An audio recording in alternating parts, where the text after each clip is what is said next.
See the money won't stay for your meal, getting on a decent vibe for your wife. Everybody wanna know how it feels. ये जो दो तीन चीजें आज हम discuss करने लगे हैं, अगर आप प्रैक्टिस करना चाहते हैं और वो सिविल की खास तौर पे प्रैक्टिस है, वो चेंबर वर्क है या कोर्ट, ये ज़हन में रखिए कि पुराने मकूले के मुताबिक गुफ्तगू और झगड़ा हमेशा जर जमीन के आसपास कहीं घूमेगा।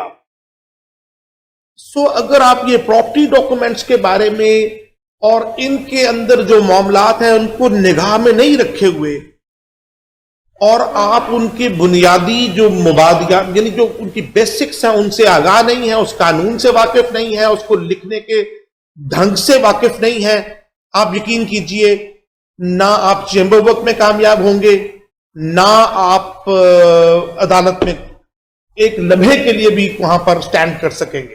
This is impossible. और ये ख्याल कुछ लोगों को यहां पे आना शुरू हुआ है, हमारे दोस्तों को, जी कॉर्पोरेट भी कोई चीज होती है। Corporate is a branch of civil law. गुजर के बाहर हाल आप यहीं से ही जाएंगे। जिस आदमी को इस बुनियादी बात का मालूम ना होगा वो कुछ भी नहीं कर सकेगा। आप लोगों को मालूम हुआ है कि व्हाट्सएप पर भी भेजा गया है, और दूसरा भी मैं चीजों को बिल्कुल गैर रवायती अंदाज में लेकर चलने का आदी हूं। लेक्चर ना ये है ना हो सकता है। We are all professionals. इस प्रोफेशन में बाकायदा एक जेलसी का पोर्शन रहा है एक जमाने तक। हमने खुद उसको देखा है, कानों से सुना है, आंखों से देखा है कि भाई ज्यादा बताओ नहीं किसी को, because technically speaking, highly technically we are all competitors.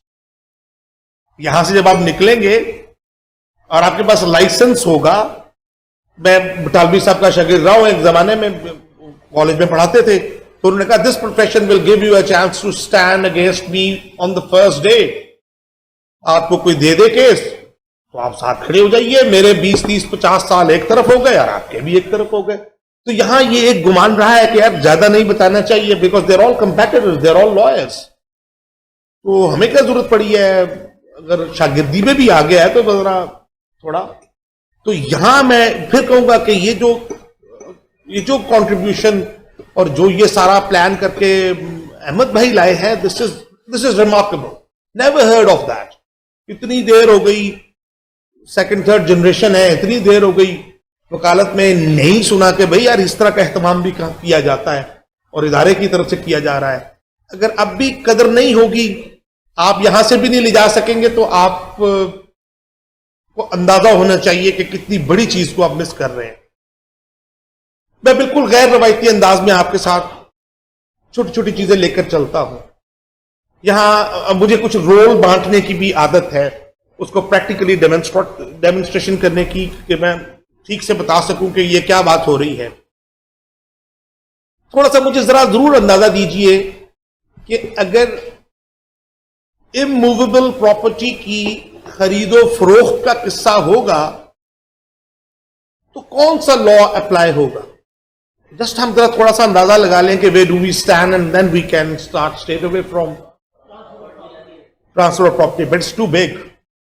Transfer of property act means what, यानी उसकी कोई खास प्रोविजन है कोई कि बस transfer of property, but it's too big. When you say transfer of property act, fine, आपने bracket को एक ब्रैकेट क्लोज तो की, लॉ तो बहुत बड़ा था, पर अब आप एक नई बात लाए हैं कि नहीं सर बाकी तमाम किताबें तो एक साइड पर, then the transfer of property act is the main. उसमें से क्या, which section,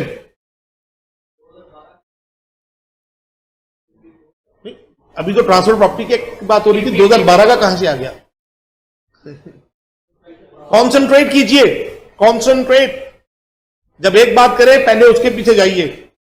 what about transfer of property act? जी सर आपने कुछ बोला। Section 54, what it is all about? ठीक है, सेल तो है, कुछ निगाह से गुजरने का इत्तेफाक हुआ? सामने है कि आपके सामने आ गया है आपके? अब भाई ये मिलिए ना।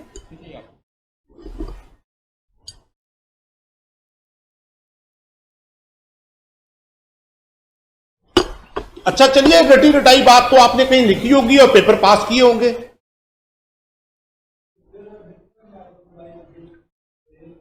मैंने तो गिफ्ट की बात ही नहीं की। देखिए, वकालत में एक चीज को बिल्कुल क्लियर रखिए, you can have all the cake, but फिलहाल तो whatever the piece you have in the plate, let's concentrate on that. अभी तो मैंने आपके सामने एक स्लाइस काट के प्लेट में रखा है, ना मैंने मेरे कुर्बो जवार से ये लफ्ज गुजरा हो गिफ्ट का, अल्लाह मुझे माफ करे, बिल्कुल कोई बात नहीं मैंने की। इस वक्त तो हमने सेक्शन 54 के ट्रांसफर ऑफ प्रॉपर्टी एक्ट के मामले को जस्ट टच किया है। उसमें फॉर्चुनेटली और अनफॉर्चुनेटली गिफ्ट जो है वो नहीं है। अब एक कॉमन सेंस से हम, law is nothing but common sense, ये भी एक अंदाज है सोचने का, आम आदमी के लिए है। डूज और डोंट्स बहुत दूर नहीं चले जाते, बहुत हाईली फिलोसफिकल नहीं होता, लगता है कि होगा, होता नहीं। और बहुत ज्यादा हाईली फिलोसफिकल हो तो इस पर अलग से एक बहस हो सकती है कि whether this is a good law और बैड लॉ, बिकॉज वो डूज और डोंट्स को उस तरह से बड़ी क्लैरिटी के साथ वाजे नहीं कर रहा। Just take stands, just put yourself in that position, just be a seller, just be a purchaser, फिर बात करते हैं ना, फिर देखते हैं रेगुलेटरी अथॉरिटीज क्या कहती हैं और आप एज सेलर और बायर कैसे लेके चलते हैं। Whenever you are there, जिंदगी में भी अदरवाइज सिचुएशंस में अपने आप को डालिए और देखिए कि क्या हो सकता है और क्या नहीं हो सकता और कैसे होना चाहिए, how it should be. So who's going to be the buyer and who's going to be the seller? Any volunteers? Anyone? मेरे लिए ये बहुत आसान है कि मैं यहां सेल की डेफिनेशन सामने पढ़ी है, वो लिखी हुई है, आप में से किसी को कहूं कि just read it and then I can explain it, but then probably this happened when you were in maybe part 2 और पार्ट 3, व्हेनेवर। ये तो हो चुका है, इससे ही तो आगे जाना है। सेल की डेफिनेशन, सेल के वो क्या है, प्रोबेबली आई फील कि ये तो आपको मालूम है और इससे आगे जाना चाहते हैं हम। So who is going to be the buyer, who is going to the seller. फिर मैं ये डीप पढ़ना चाहता हूं, कैसे लेके चलें इसको। जी सर, क्या बनेंगे? You want to purchase something, you want to purchase immovable property, anyone who is going to be the seller. आप चलिए ठीक है, फाइन। व्हेनेवर सी, अब आप ये दो आपको मालूम हो गया ना कि he is the one who is going to sell this property। कोई प्रॉपर्टी है और आप हैं उसके बायर।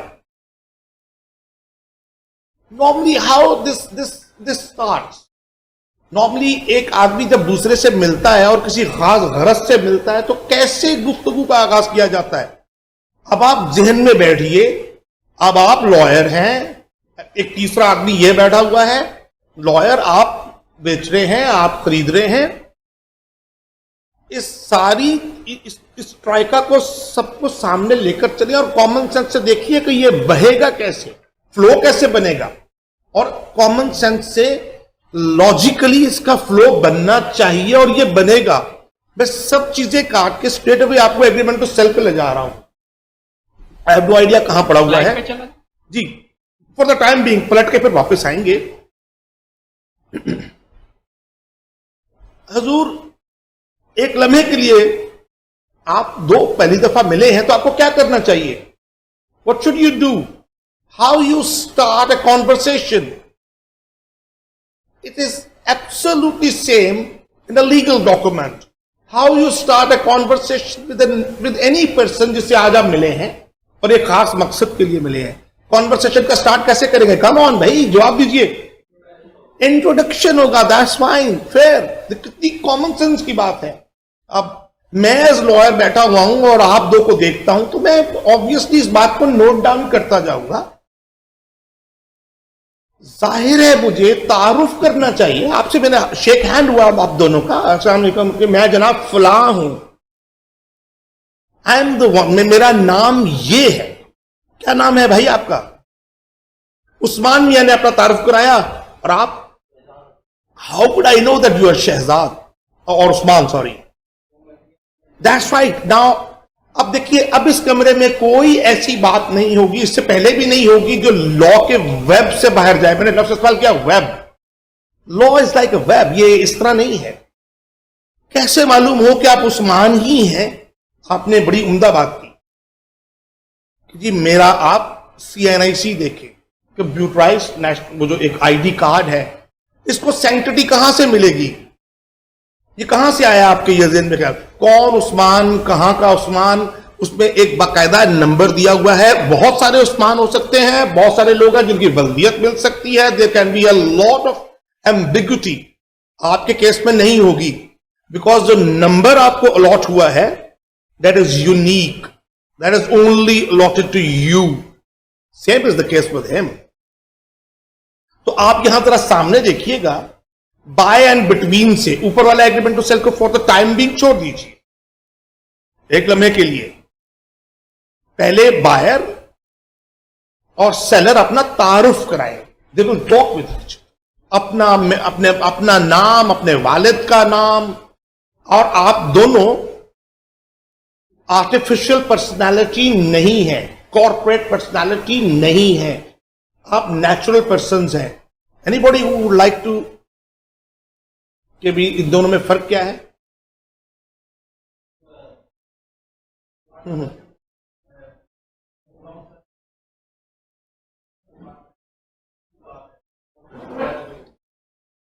अच्छा ठीक हो गया, ओके हो गया। आप कहते तो हम फॉर द टाइम बीइंग इसको,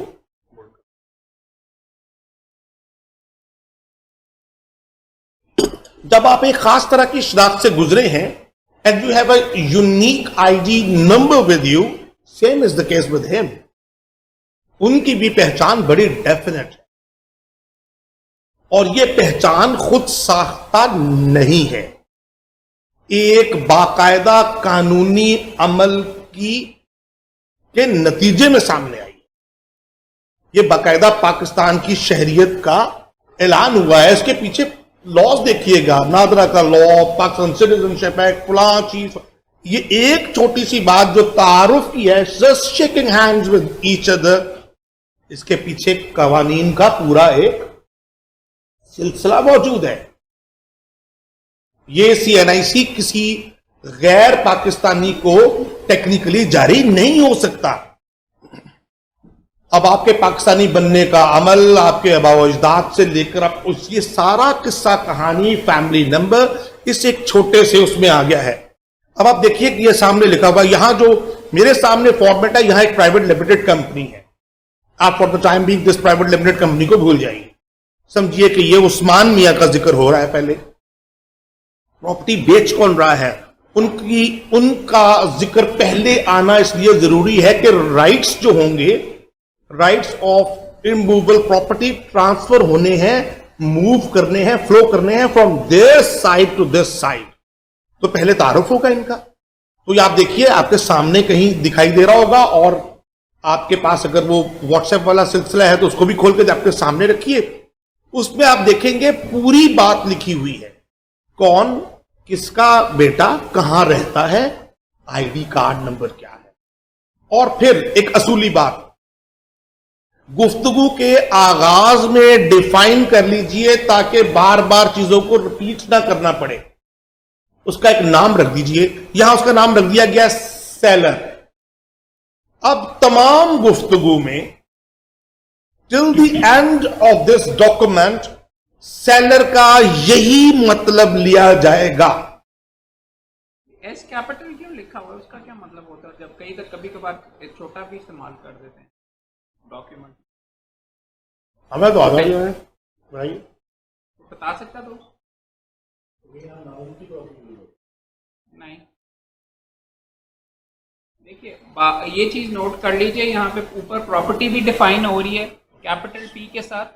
डॉक्यूमेंट्स के अंदर जब आप डिफाइन करते हैं कोटेशन मार्क्स में, अगर आप आइंदा कभी भी कैपिटल S से सेलर लिखेंगे, उसका मतलब है जो डिफाइन हुआ है। छोटे S से लिखेंगे तो कोई और सेलर भी हो सकता है। Absolutely right. ये that is why you are defining. ये इंपॉर्टेंट दोस्त बहुत गलतियां वगैरह बीच में करते हैं, और ये कोटेशन मार्क्स के अंदर करने का मतलब है कि इसका आइंदा से ये हमने मतलब फिक्स कर दिया। कई दफा हेरेन आफ्टर रेफर टू एज ये भी नहीं लिखा होता, सिर्फ ब्रैकेट में आप ब्रैकेट में द सेलर लिख देते हैं। तो और कोटेशन मार्क्स में लिखा होता है, इसका मतलब है आइंदा जब भी कैपिटल एस से आप सेलर लिखेंगे, इसका मतलब ऊपर डेफिनेशन अवेलेबल है और वो वाली डेफिनेशन इस डॉक्यूमेंट में इस्तेमाल होगी। ये बहुत जरूरी है, एक एस छोटा या बड़ा करने से बहुत फर्क पड़ जाता है। जी बिल्कुल, आप सही फरमाते हैं। देखिए फिलोसफिकली गुफ्तगू के आगाज में तमाम वो चीजें जो एज टर्मिनोलॉजी यूज होनी है और उनका डिफाइन कर दिया जाना बहुत जरूरी है, वरना होगा क्या कि मैं जिस चीज से जो मुराद ले रहा हूं आप वो नहीं ले रहे होंगे। It's necessary. आपने इस चीज को कहीं और भी देखा कि पहले से डिफाइन कर देते हैं और फिर ऑनवर्ड आगे चलते हैं? कहीं और देखा आपने ऐसा? कहीं किसी किताब में ऐसा देखा हो कि ये तरीकाकार रखा गया हो कि उस किताब में जो आने वाले लफ्ज हैं वो अपने डिक्शनरी मीनिंग्स की बजाय उन मीनिंग्स में यूज होंगे एक्ट वगैरह में? That's right, this is I was expecting. Her act में होता है कि जनाब इस एक्ट में जब ये लफ्ज आए तो ये अपने नॉर्मल डिक्शनरी मीनिंग्स में इस्तेमाल नहीं होगा, एज टर्म यूज होगा और स्ट्रिक्टली उन्हीं मानों में इस्तेमाल किया जाएगा जो माने डिफाइन कर दिए गए हैं। और अगर कोई लफ्ज वहां पर डिफाइन नहीं किया गया देन ऑब्वियसली जजमेंट्स हैं इस पर, और एक इंटरप्रिटेशन ऑफ स्टैट्यूट्स का बेसिक प्रिंसिपल है, then it will be considered as a normal dictionary letter, जो उसके मीनिंग है वो उसमें शुमार हुआ। यहां इसीलिए इसको डिफाइन कर दिया गया कि आइंदा जब सेलर हो तो सेलर से मुराद उस्मान साहब हैं, और इस प्रॉपर्टी के कॉन्टेक्स्ट में सेलर है, वो खरीदने वाले जो है वो शहजाद हैं, और वो ये नीचे उस तरफ वाज़ेह कर दिया गया। अब फैसल भाई ये डेफिनेशन के साथ उस्मान ही है कि ये आगे क्या ये लिखा हुआ है बीच में लीगल एयर? हाँ, जरा ये देखिए ये क्या है, इसके बारे में कोई राय दीजिए अपनी। जस्ट में लिखा हुआ है wherever which expression shall wherever the context so requires include the legal heirs, successor in interest, representatives and assigns। हाँ जी बिल्कुल, बयान कीजिए, बिस्मिल्लाह। अच्छा जी,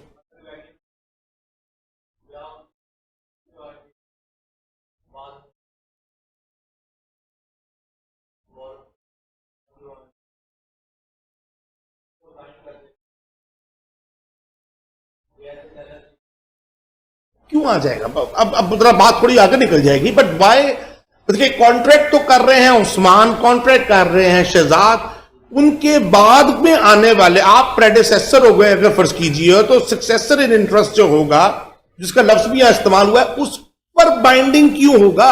यहां यह कहा जा रहा है कि सेलर का मतलब सिर्फ उस्मान नहीं है, सेलर का मतलब उसके लीगल एयर्स, उसके सक्सेसर्स, उसके नुमाइंदगान, और वो बंदे जिनको ये असाइन करेंगे वो भी शुमार होंगे। So he is not the only Usman. अब यहां आके तो डेफिनेशन बिल्कुल आप देखिए, ये तारुफ का सिलसिला दूर तक फैल गया है। इसकी क्या जरूरत है भैया?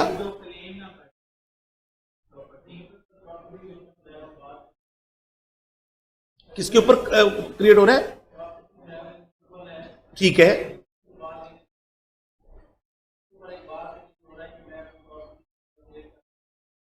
ठीक है, जो मेरे वुरसा हैं, लीगल एयर्स हैं,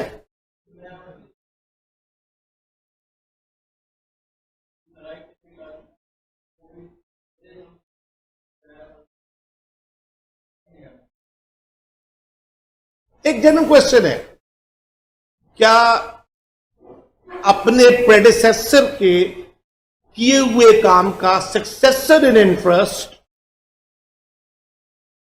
पाबंद है? तो this is the question now. अच्छा,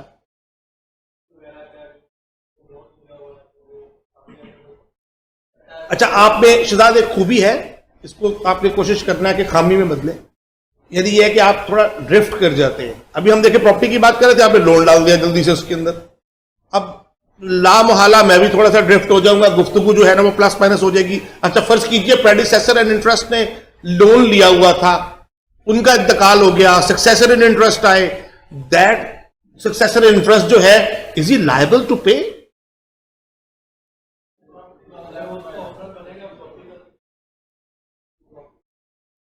तो इसका मतलब है then he is not personally liable for that. आप अपनी बात को काट रहे हैं, और कीजिएगा, then it means that the successor in interest is not personally liable for the loan which was availed by the predecessor in interest। आपने जो बात अभी की है उसको अगर मैं ज्यादा ठीक से पुट करने की कोशिश करूं तो इसका मतलब है कि if we will inherit an asset, जी अच्छा ठीक है, बात बड़ी दूर चली जाएगी। तर्क होता क्या है जी? लफ्ज से लफ्ज पकड़ने की कोशिश किया जाए, जो तर्क किया जाए, तर्क हो गया यानी जो छोड़ दिया। इसमें से जरूरी है कि मिन्हा किया जाएगा वो सिलसिला जो, खैर कमिंग बैक टू द, यहां इसको खास तौर पे क्यों लिखा गया है? इसलिए जैसे आपने बयान किया, इसको जरा ठोस तरीके से देखिए। लॉ में यह भी कोई इशू नहीं है कि आप गलत बोल रहे हैं कि सही बोल रहे हैं, गलत बोलने में भी कोई हर्ज नहीं, और जो मैं कह रहा हूं उसके भी सही होने की कोई गारंटी नहीं है। Judgment comes and then everything goes with that. एक नया व्यू आ जाता है और मैं सोचता हूं कि यार मेरे 15-20 साल का जो एक जितने वहमे थे और जो एक सेटल्ड प्रिंसिपल ऑफ लॉ था जो मेरे जहन में था, इट्स नो मोर देयर। तो हम ना शर्मिंदा होते हैं ना हमें कोई, बस ठीक है, this is the new C law जो आ गया है। आप डटकर अपनी बात कीजिए and then you are not suppose to be, मतलब आप अपनी बात कीजिए, बताइए कि अच्छा ये हो गया। अब इसमें खास तौर पे क्यों कहा जा रहा है ऐसा कि मेरे मामलात में सेलर में उस्मान के तमाम वरसा भी शामिल हो गए? इस खास तौर पे बाइंडिंग इफेक्ट लाया जा रहा है। वाई सो? इस एग्रीमेंट में एक बाइंडिंग फैक्टर लाया जा रहा है तमाम उन लोगों पर जो लीगल एयर्स हैं, सक्सेसर इंटरेस्ट है या नुमाइंदा हो सकते हैं या जिनको ये असाइन कर सकते हैं मामला, वो भी उस्मान ही समझे जाएंगे। इसकी कोई खास वजह हो तो बताइए, नहीं तो हम आगे चलते, आगे जाके मालूम हो जाएगा खास वजह क्या है।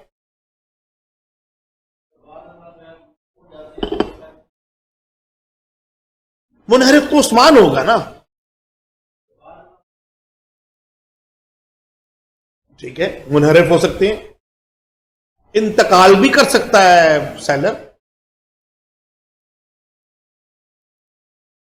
अब जरा इसको आगे एक जगह आएगी, उसके साथ आपने वो करना है, इसी ड्राफ्ट में एक जगह आएगी, and by and between. Usman का जिक्र खत्म हुआ तो अगला जिक्र किसका आ रहा है? जरा देखिए आपके सामने, शहजाद का, खरीदने वाले का, उसका प्रोटोकॉल भी वही रखा गया है, नाम, पता, वालिद का मालूम, सब CNIC, वही मामला, वही तरीकेकार। इन डीड्स में, इन मामलात में एक खूबी है, व्हेन यू स्टार्टेड, और जब आप कुछ अर्सा इस काम को करते रहते हैं, ये आपके हाथ पर बिल्कुल आसानी के साथ आ जाता है। इसमें बहुत सारी चीजें रेपिटेशन है, मगर इसका मतलब यह नहीं है कि बिल्कुल आप इससे आंख बंद कर ले और मक्खी पे मक्खी मारना शुरू कर दिया जाए। यह बिल्कुल वकीलाना हरकत नहीं है, बिकॉज एवरी केस डेफिनेटली उसके अपने मेरिट्स होते हैं, उनको अपने हिसाब से देखना पड़ता है। यहां आप देखिएगा कि दोनों को एक नीचे लाइन में दोनों को अलग से भी डिफाइन कर दिया गया है कि अगर पार्टीज कहा जाए तो it will mean seller and purchaser both, और अगर पार्टी कहा जाए और सिंगली तो फिर वो डिपेंड करता है कि किस पार्टी के बारे में बात हो रही है। ये तो हो गया हजूर तारुफ। इसके बाद पहली बात क्या होनी चाहिए? What comes into your mind? What will he से टू यू? या आप पूछेंगे या वो बताएंगे खुद से ही? वेयर है, जबकि जनाब मैं, अस्सलाम वालेकुम उस्मान, मैं हूं जनाब प्रॉपर्टी का मालिक, आपसे कोई हाल चाल तो नहीं ना पूछने आए, ये तो एक बड़ी बड़ी स्पेसिफिक ट्रांजैक्शन हो रही है बिटवीन द पार्टीज। सो जो पहली आमदन बरसरे मतलब होगा वो ये होगा कि ही विल टेल के जनाब मैं इस प्रॉपर्टी का मालिक हूं। इससे आगाज होना चाहिए बात। देखिए इसमें हो रहा है ऐसे आगाज, पढ़िए जरा। वेयर एज जनाब जबकि नहीं, ऊपर से आते ऊपर,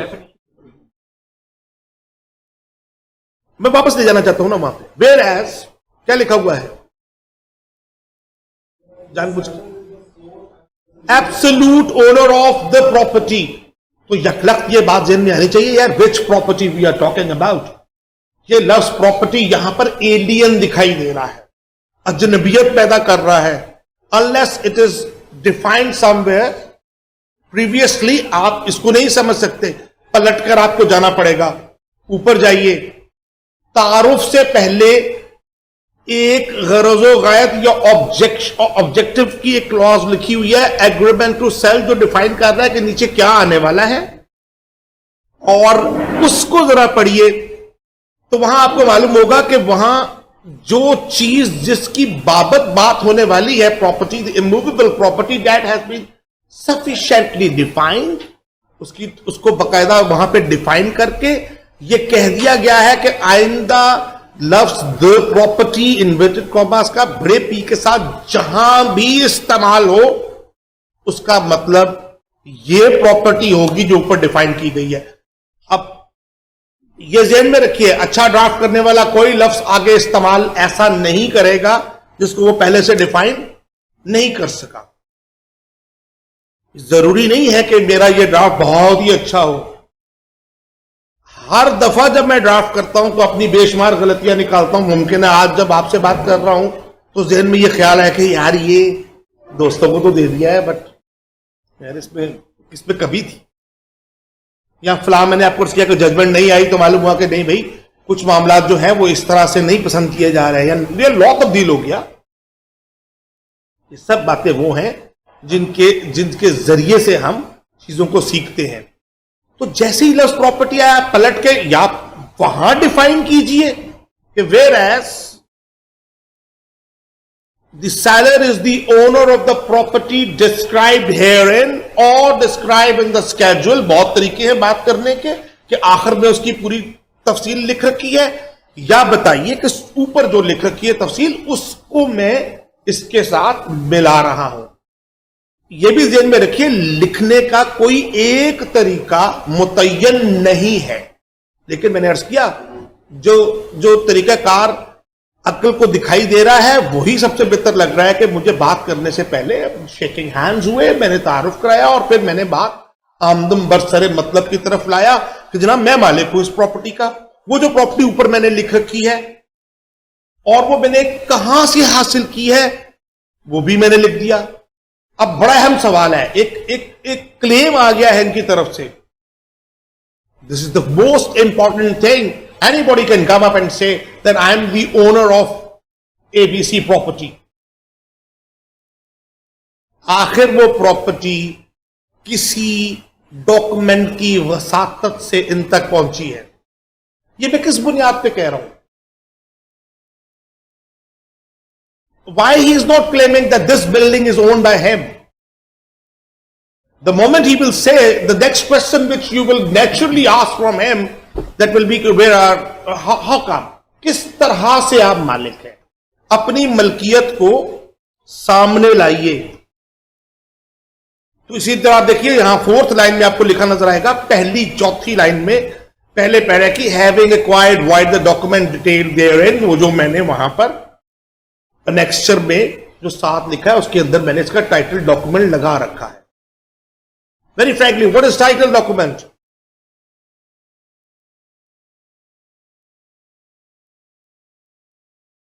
जिससे मैंने टाइटल एक्वायर किया, ऐसे भी कह सकते हैं। Is it defined anywhere? कोई लॉ ज़हन में आता है आपके, किसी लॉ में डिफाइन किया गया हो?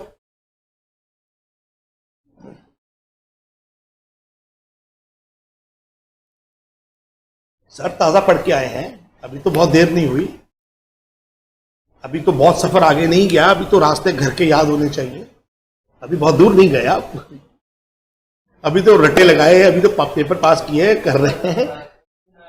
क्वेश्चन ये है कि वेदर द वर्ड और द फ्रेज और जो भी इसको आप कहें title document, is it defined anywhere in any book? Transfer property की बात कर रहे हैं, अभी तो हमारे सामने वही है, is it defined in that? ये जो किया दिया होगा है ना, असल में ये दुनिया की सबसे बुरी बात है, दिया हुआ है या नहीं। हो सकता है आसमानी सतह पर कहीं किसी इल्हामी किताब में हो, तो होने का क्या पता है भाई। ये क्या जवाब था? It's not lawyer like, you see. यही तो आपसे वो जानना चाह रहा है जो बेचारा चलकर आया है। अगर आपका भी ये अंदाजा ही है तो देन फाइन, नसीब उसके। हाँ मैंने कोई बात नहीं। अच्छा नहीं, मैं ट्रांसफर ऑफ प्रॉपर्टी एक्ट में कहीं भी डिफाइंड नहीं, this word is not defined. इसका मतलब है कि फिर ये नॉर्मल डिक्शनरी मीनिंग्स में लिया जा सकता है, या फिर जजमेंट्स के साथ आप देख सकते हैं कि क्या कोई जजमेंट्स मौजूद हैं जिसमें ये वर्ड, टाइटल, डॉक्यूमेंट्स को डिफाइन किया हो। और तो कोई रास्ता नहीं रह गया ना मेरे पास। When a word is not defined by the statute itself, then मुझे जजमेंट्स मदद कर सकती हैं या फिर डिक्शनरी मदद कर सकती है कि इसका मानी क्या है। एक इस पर बहुत अच्छी जजमेंट है, किसी वक्त देखिएगा। ये जजमेंट्स के पूरे नाम पते हमें नहीं याद रहते, बट प्रॉब्ली PLD 1987 कराची, कुछ आगे देख लीजिएगा, कुछ है, ठीक है। उसमें टाइटल डॉक्यूमेंट को बड़ी डिटेल से डिस्कस करने की कोशिश की गई है कि क्या टाइटल डॉक्यूमेंट हो सकता है। नेवरदलेस यहां पर वो डॉक्यूमेंट डिफाइन कर दिया गया है। उस्मान ने अपना क्लेम आपकी खिदमत में पेश कर दिया है कि I M owner of the place, wide this document. Faisal भाई की इजाजत से मैं थोड़ा सा इंटरप्ट करूंगा।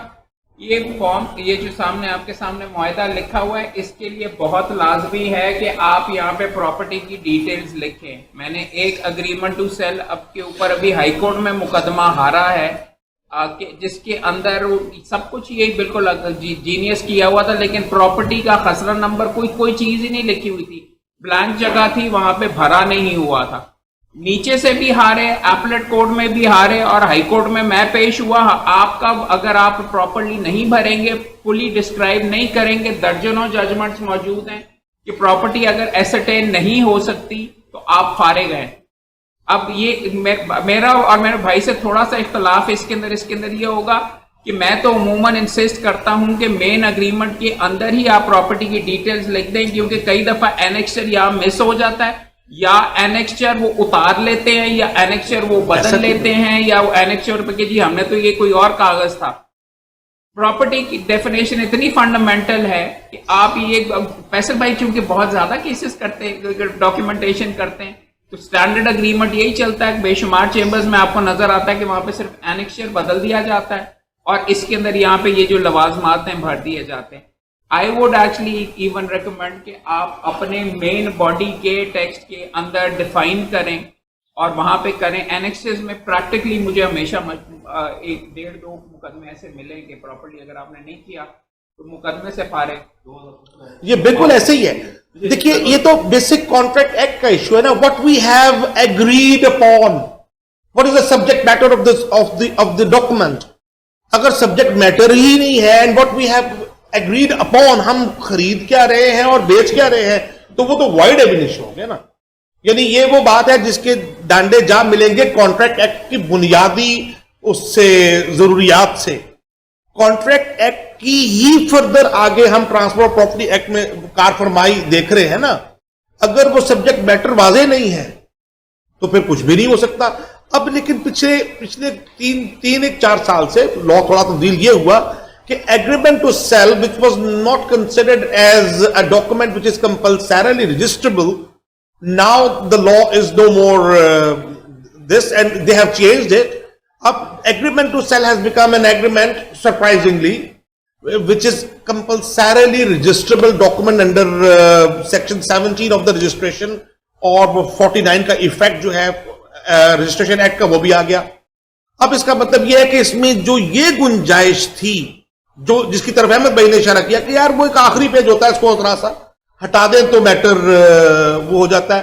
बहुत अच्छी बात है कि अंदर लिखा हो, बॉडी के अंदर हो, लेकिन अब थोड़ा सा ये प्रोटेक्शन जरूर आया है कि this document has become compulsory registrable and once it is registered, obviously protection आपकी बहुत बढ़ जाती है, प्रिजम्पशन ऑफ ट्रुथ उसके साथ अटैच हो जाता है उसकी सर्टिफाइड कॉपीज मिल सकती हैं, उसको ओरिजिनल के साथ कंपेयर किया जा सकता है। नेवरदलेस अगर प्रॉपर्टी की डिटेल उसके अंदर ही आ जाए और आप कहीं अपने स्केड्यूल में डिटेल भी भरते रहें तो अबंडेंट प्रिकॉशन है, क्यों नहीं करना चाहिए। फिर उसके ऊपर भी दस्तखत और अंगूठे लगवाएं एनेक्चर के ऊपर। Each and every page actually is supposed to be signed and ये जो एक तरीकेकार हमारे यहां रहा है, आखिरी पेज पर जहां कॉन्ट्रैक्ट खत्म हो रहा है वहां पार्टीज का नाम लिखना और करना।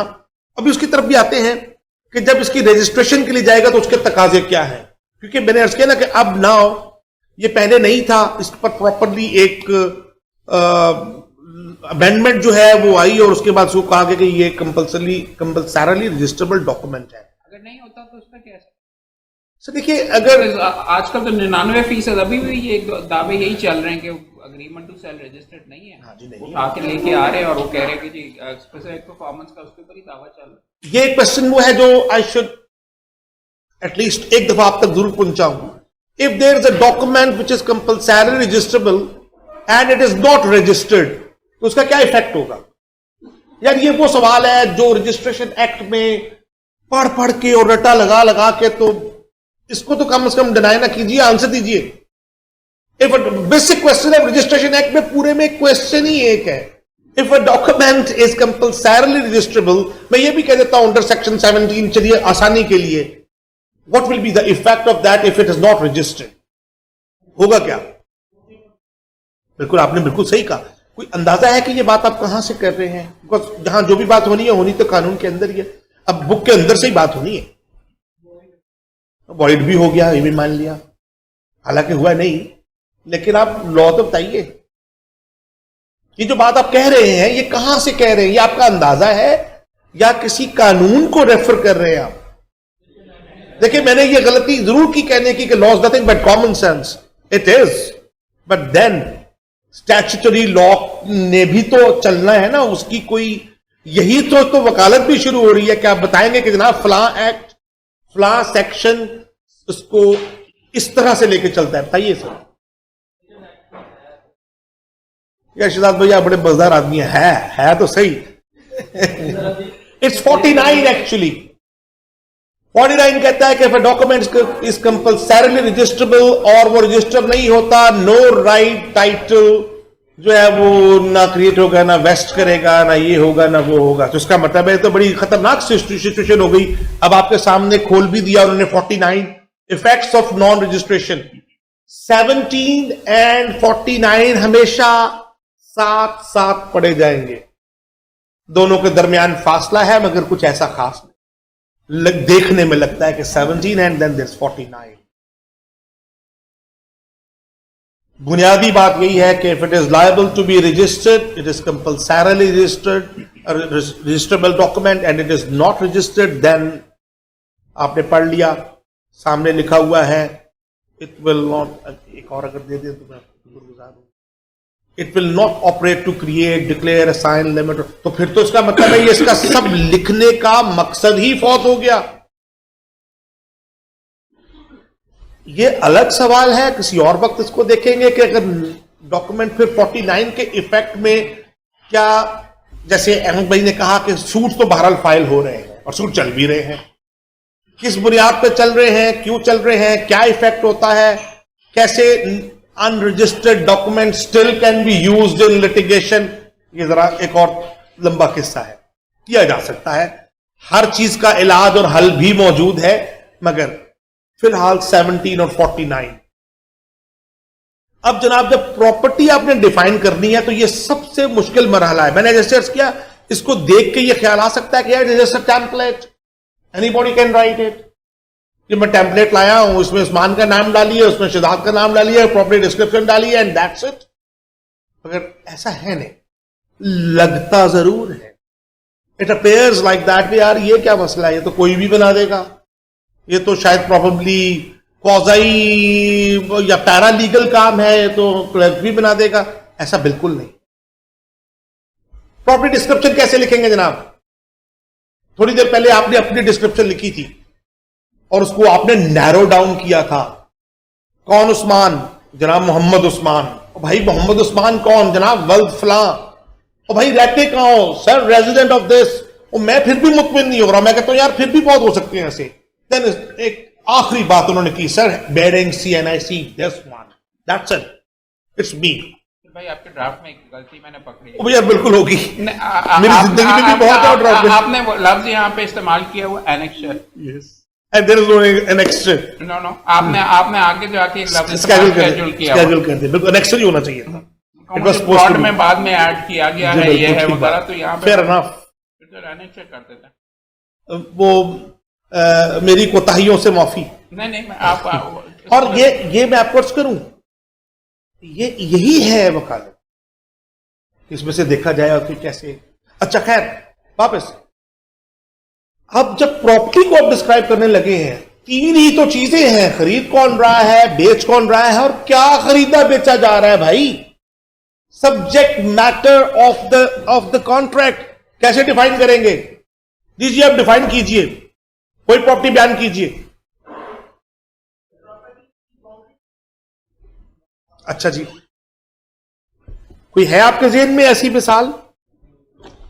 कोई अगर नैरो डाउन करें, लाहौर के अंदर रहे अगर हम, तो नैरो डाउन करें, किस प्रॉपर्टी की बात कर रहे हैं? What are you talking about? Which property you are talking about? Is it in Lahore? Is a very big place, कहां है? फाइन, बहुत अच्छी बात की आपने, मैं बड़ा मुतासिर हुआ। द प्लेस वी आर, यहां पे हम हैं, फेयर एनफ। क्या लिखेंगे?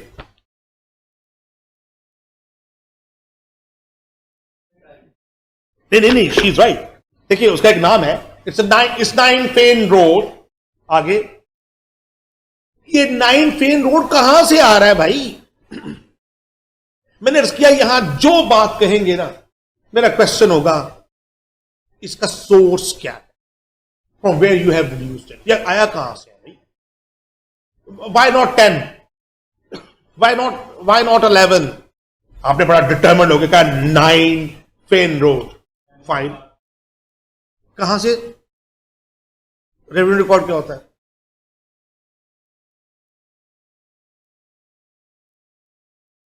वो किस लॉ के तहत काम करता है?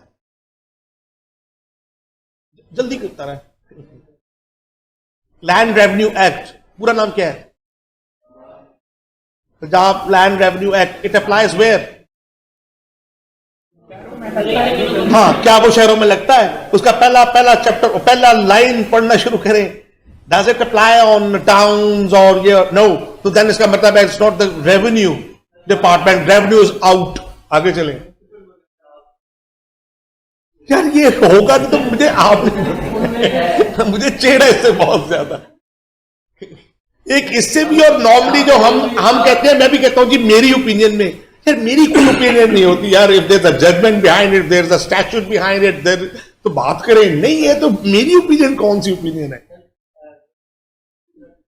मैंने छोटे छोटे इसकी बातें नहीं की। Now we have reduced it, के लाहौर की बात हो रही है, 9 फेन की बात हो रही है। शिजात कॉन्सेंट्रेट प्लीज, कॉन्सेंट्रेट। ये बहुत हमने लिमिटेड कर दिया। We are sitting in this building and we are asking how this 9 Fane road. जब अभी बात हुई है वहां पर उन्होंने कहा कि सर महकमा माल से मालूम होता है। ओके फाइन, मैंने कहा महकमा माल शहरों पे, लाहौर में, अर्बन में नहीं लगता। मैंने लफ्ज इस्तेमाल कर दिया अर्बन। इसका मतलब है अर्बन में कुछ और लगता होगा। वो क्या है? I would like to listen it, come on. अगर रूरल लॉ मुझ पर अप्लाई नहीं हो रहा तो भैया फिर कौन सा हो रहा है? लाहौर में बैठे हुए हो, 4 साल हो गए भाई वकालत करते हुए। मैं not trying to, but I am trying to jolt you. Don't do this. I can understand most of the people, they join professions without any passion. I know that, I am one of them. सारे ही ऐसे आते हैं, बस कुछ समय नहीं आती तो कहीं जब दाखला मिल जाता। लेकिन जब आ ही गए हैं और पहन ही लिया है कोट, तो अब let's, if not professional, at least practitioner तो अच्छे बनो भैया। दोनों में फर्क चलो समझ लेना घर जाके। If you can't be a very creative professional, at least you can be a good practitioner. तो कम से कम मामलात को यार ईंट पर ईंट तो रखते चले जाओ ना सही ताजमहल हर आदमी नहीं बना सकता, पर दीवार बनानी तो सीखे सीधी। नहीं, जियो प्रॉपर्टी से नहीं पता, जियोग्राफिक से नहीं पता चलता। सी then there are different laws. देखिए वो जो आपने महकमा माल का लफ्ज इस्तेमाल किया, बड़ा अच्छा लफ्ज है। रूरल प्रॉपर्टीज में महकमा माल बेसिकली फिस्कल लॉ है जिसने पूरी लैंड की पार्सलिंग की हुई है, लैंड पार्सलिंग की हुई है। What is land parcelling? Land is divided into smaller units, many units. उन यूनिट्स को क्या कहते हैं अर्बन में? मेजरमेंट के यूनिट्स हैं, निशानी के यूनिट्स हैं, क्या कहते हैं उनको? मुरब्बा के वेट खतूनी खा, बिल्कुल सही है, बिल्कुल सही है। मुरब्बा वगैरह में उसकी मेजरमेंट आ गई और नाम तम चले आए कि जनाब ये खसरा नंबर है, ये फलां है। उससे आपको आसानी हुई मालूम करने में कि which property you are talking about. जो भी बात हो रही थी, जो अहमद साहब ने की, बहुत अहम बात थी, which property we are talking about. अगर प्रॉपर्टी की हैसियत मशकूक हो गई और वो डिफाइन ही नहीं हो सकती, इसका मतलब है we never agreed upon anything. इसका मतलब है हमारा सही मानों में इत्तेफाक हुआ ही कभी नहीं। मेरी ऑफर में भी कमी थी और आपकी एक्सेप्ट, मैं कुछ और कह रहा था, आप कुछ और समझ रहे थे। तो जिसको हम एग्रीमेंट कहते हैं, जिससे ये लफ्ज शुरू हो रहा है, ये डॉक्यूमेंट शुरू हो रहा है, agreement to cell, it means there was never an agreement because we were never at one page, on one page. हम थे ही नहीं कभी। मैं कुछ कहता था, आप कुछ और समझते थे। तो सर अर्बन में जब आएंगे तो एक लॉ है, जरा उसको देखिएगा किसी वक्त, urban immovable property tax act. क्या ये कोर्स में शामिल है? पढ़ाते हैं उधर LLB में? नहीं। ये भी महकमा माल का डॉक्यूमेंट है इन अ वे, ये भी फिस्कल डॉक्यूमेंट, फिस्कल लॉ है, मगर ये और तरह से बनाया जाता है। इसके जरिए टैक्स वसूल किया जाता है। उन जो लॉज की आप रेफरेंस दे रहे थे महकमा माल का, वहां भी टैक्स ही वसूल किया जाता है। वहां के टैक्सेस में से किसी को कोई अंदाजा है नाम उनके जो रूरल में लिए जाते हैं? रूरल में जो टैक्सेस, जी हाँ बेटे, वो जरिए टैक्स का नाम भी कुछ देखे ना, आबियाना, मालिया, बट दैट्स राइट। ये इस तरह के वो हैं जो हासिल किए जाते हैं वहां से। यहां जब आप आते हैं अर्बन एरिया में, तो यहां जो इमूवेबल प्रॉपर्टी टैक्स एक्ट है, urban immovable property tax act, वो एक खास तरह से प्रॉपर्टी को, एक तो उसकी लैंड को पार्सल उसके भी बनाता है, उसकी भी लैंड पार्सलिंग होती है, द वे उसकी होती है, इसकी भी होती है। इसकी लैंड पार्सलिंग आपके निगाह से गुजरी कभी?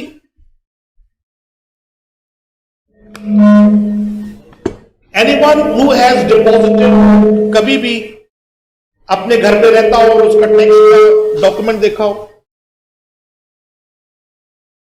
जी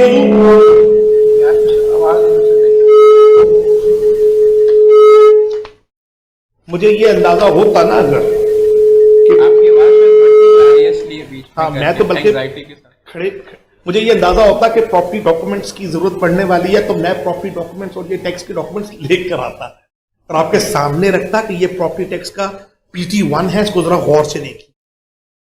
उस PT1 में एक प्रॉपर लैंड पार्सलिंग होके नंबर लगा होगा, बिल्कुल उसी तरह जिस तरह वहां पर खसरे खतूनी करके नंबर लगाया जाता है। And you can properly define it कि कहां से मैं क्या खरीद रहा हूं।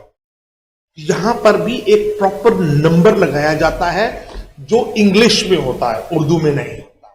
SXY सब रोमन में लफ्ज लिखे होते हैं, आगे उनके नंबर्स लिखे होते हैं। और ये सिस्टम जो अर्बन इमूवेबल प्रॉपर्टी का है, ये कैपेबल है कि ये स्मॉलेस्ट यूनिट में काम कर सके और बिल्डिंग्स को कवर कर सके।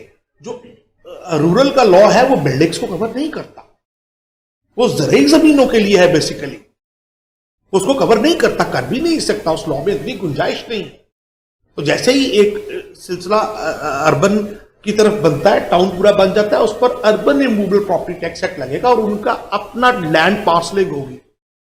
तो सबसे पहले तो भाई आप उस्मान साहब से ये पूछेंगे कि जनाब can I see your title document. आप कहते हैं this building 9 Fane road, I am the owner, तो आप वो डॉक्यूमेंट दिखाएं which connects you with this property. इनके पास एक रजिस्टर्ड डॉक्यूमेंट होना चाहिए। क्यों? ये लाहौर शहर में है, which is a notified area, यहां अनरजिस्टर्ड डॉक्यूमेंट से प्रॉपर्टी की खरीदो फरोख्त कानूनन मुमकिन नहीं है। 54 को जरा दोबारा पढ़ लीजिए। You're in a notified area, अभी आपके सामने खुला हुआ था, and any property, movable property more than 100 rupees worth, वो कंपल्सरली रजिस्टर्ड डॉक्यूमेंट से जानी है। 54 को पढ़िए with section 17 of the registration act and then 49 उसका इफेक्ट। जनाब अब इनका डॉक्यूमेंट देखिए, सबसे पहले इनका टाइटल डॉक्यूमेंट देखिए। यहां जहां हम बैठे हुए हैं, टाइटल डॉक्यूमेंट क्या हो सकता है इनका? जल्दी जल्दी यार, कोई कोई इतना टाइम नहीं है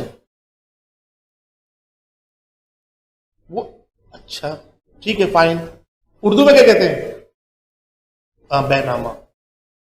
बिल्कुल सही है।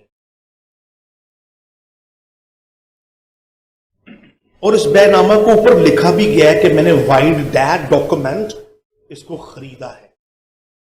ये डॉक्यूमेंट जो है उसके अंदर सबसे पहले हमें देखना चाहिए कि जब इन्होंने खरीदा, ये प्रॉपर्टी डिफाइंड होके 9 फेन रोड ही को खरीदा गया है।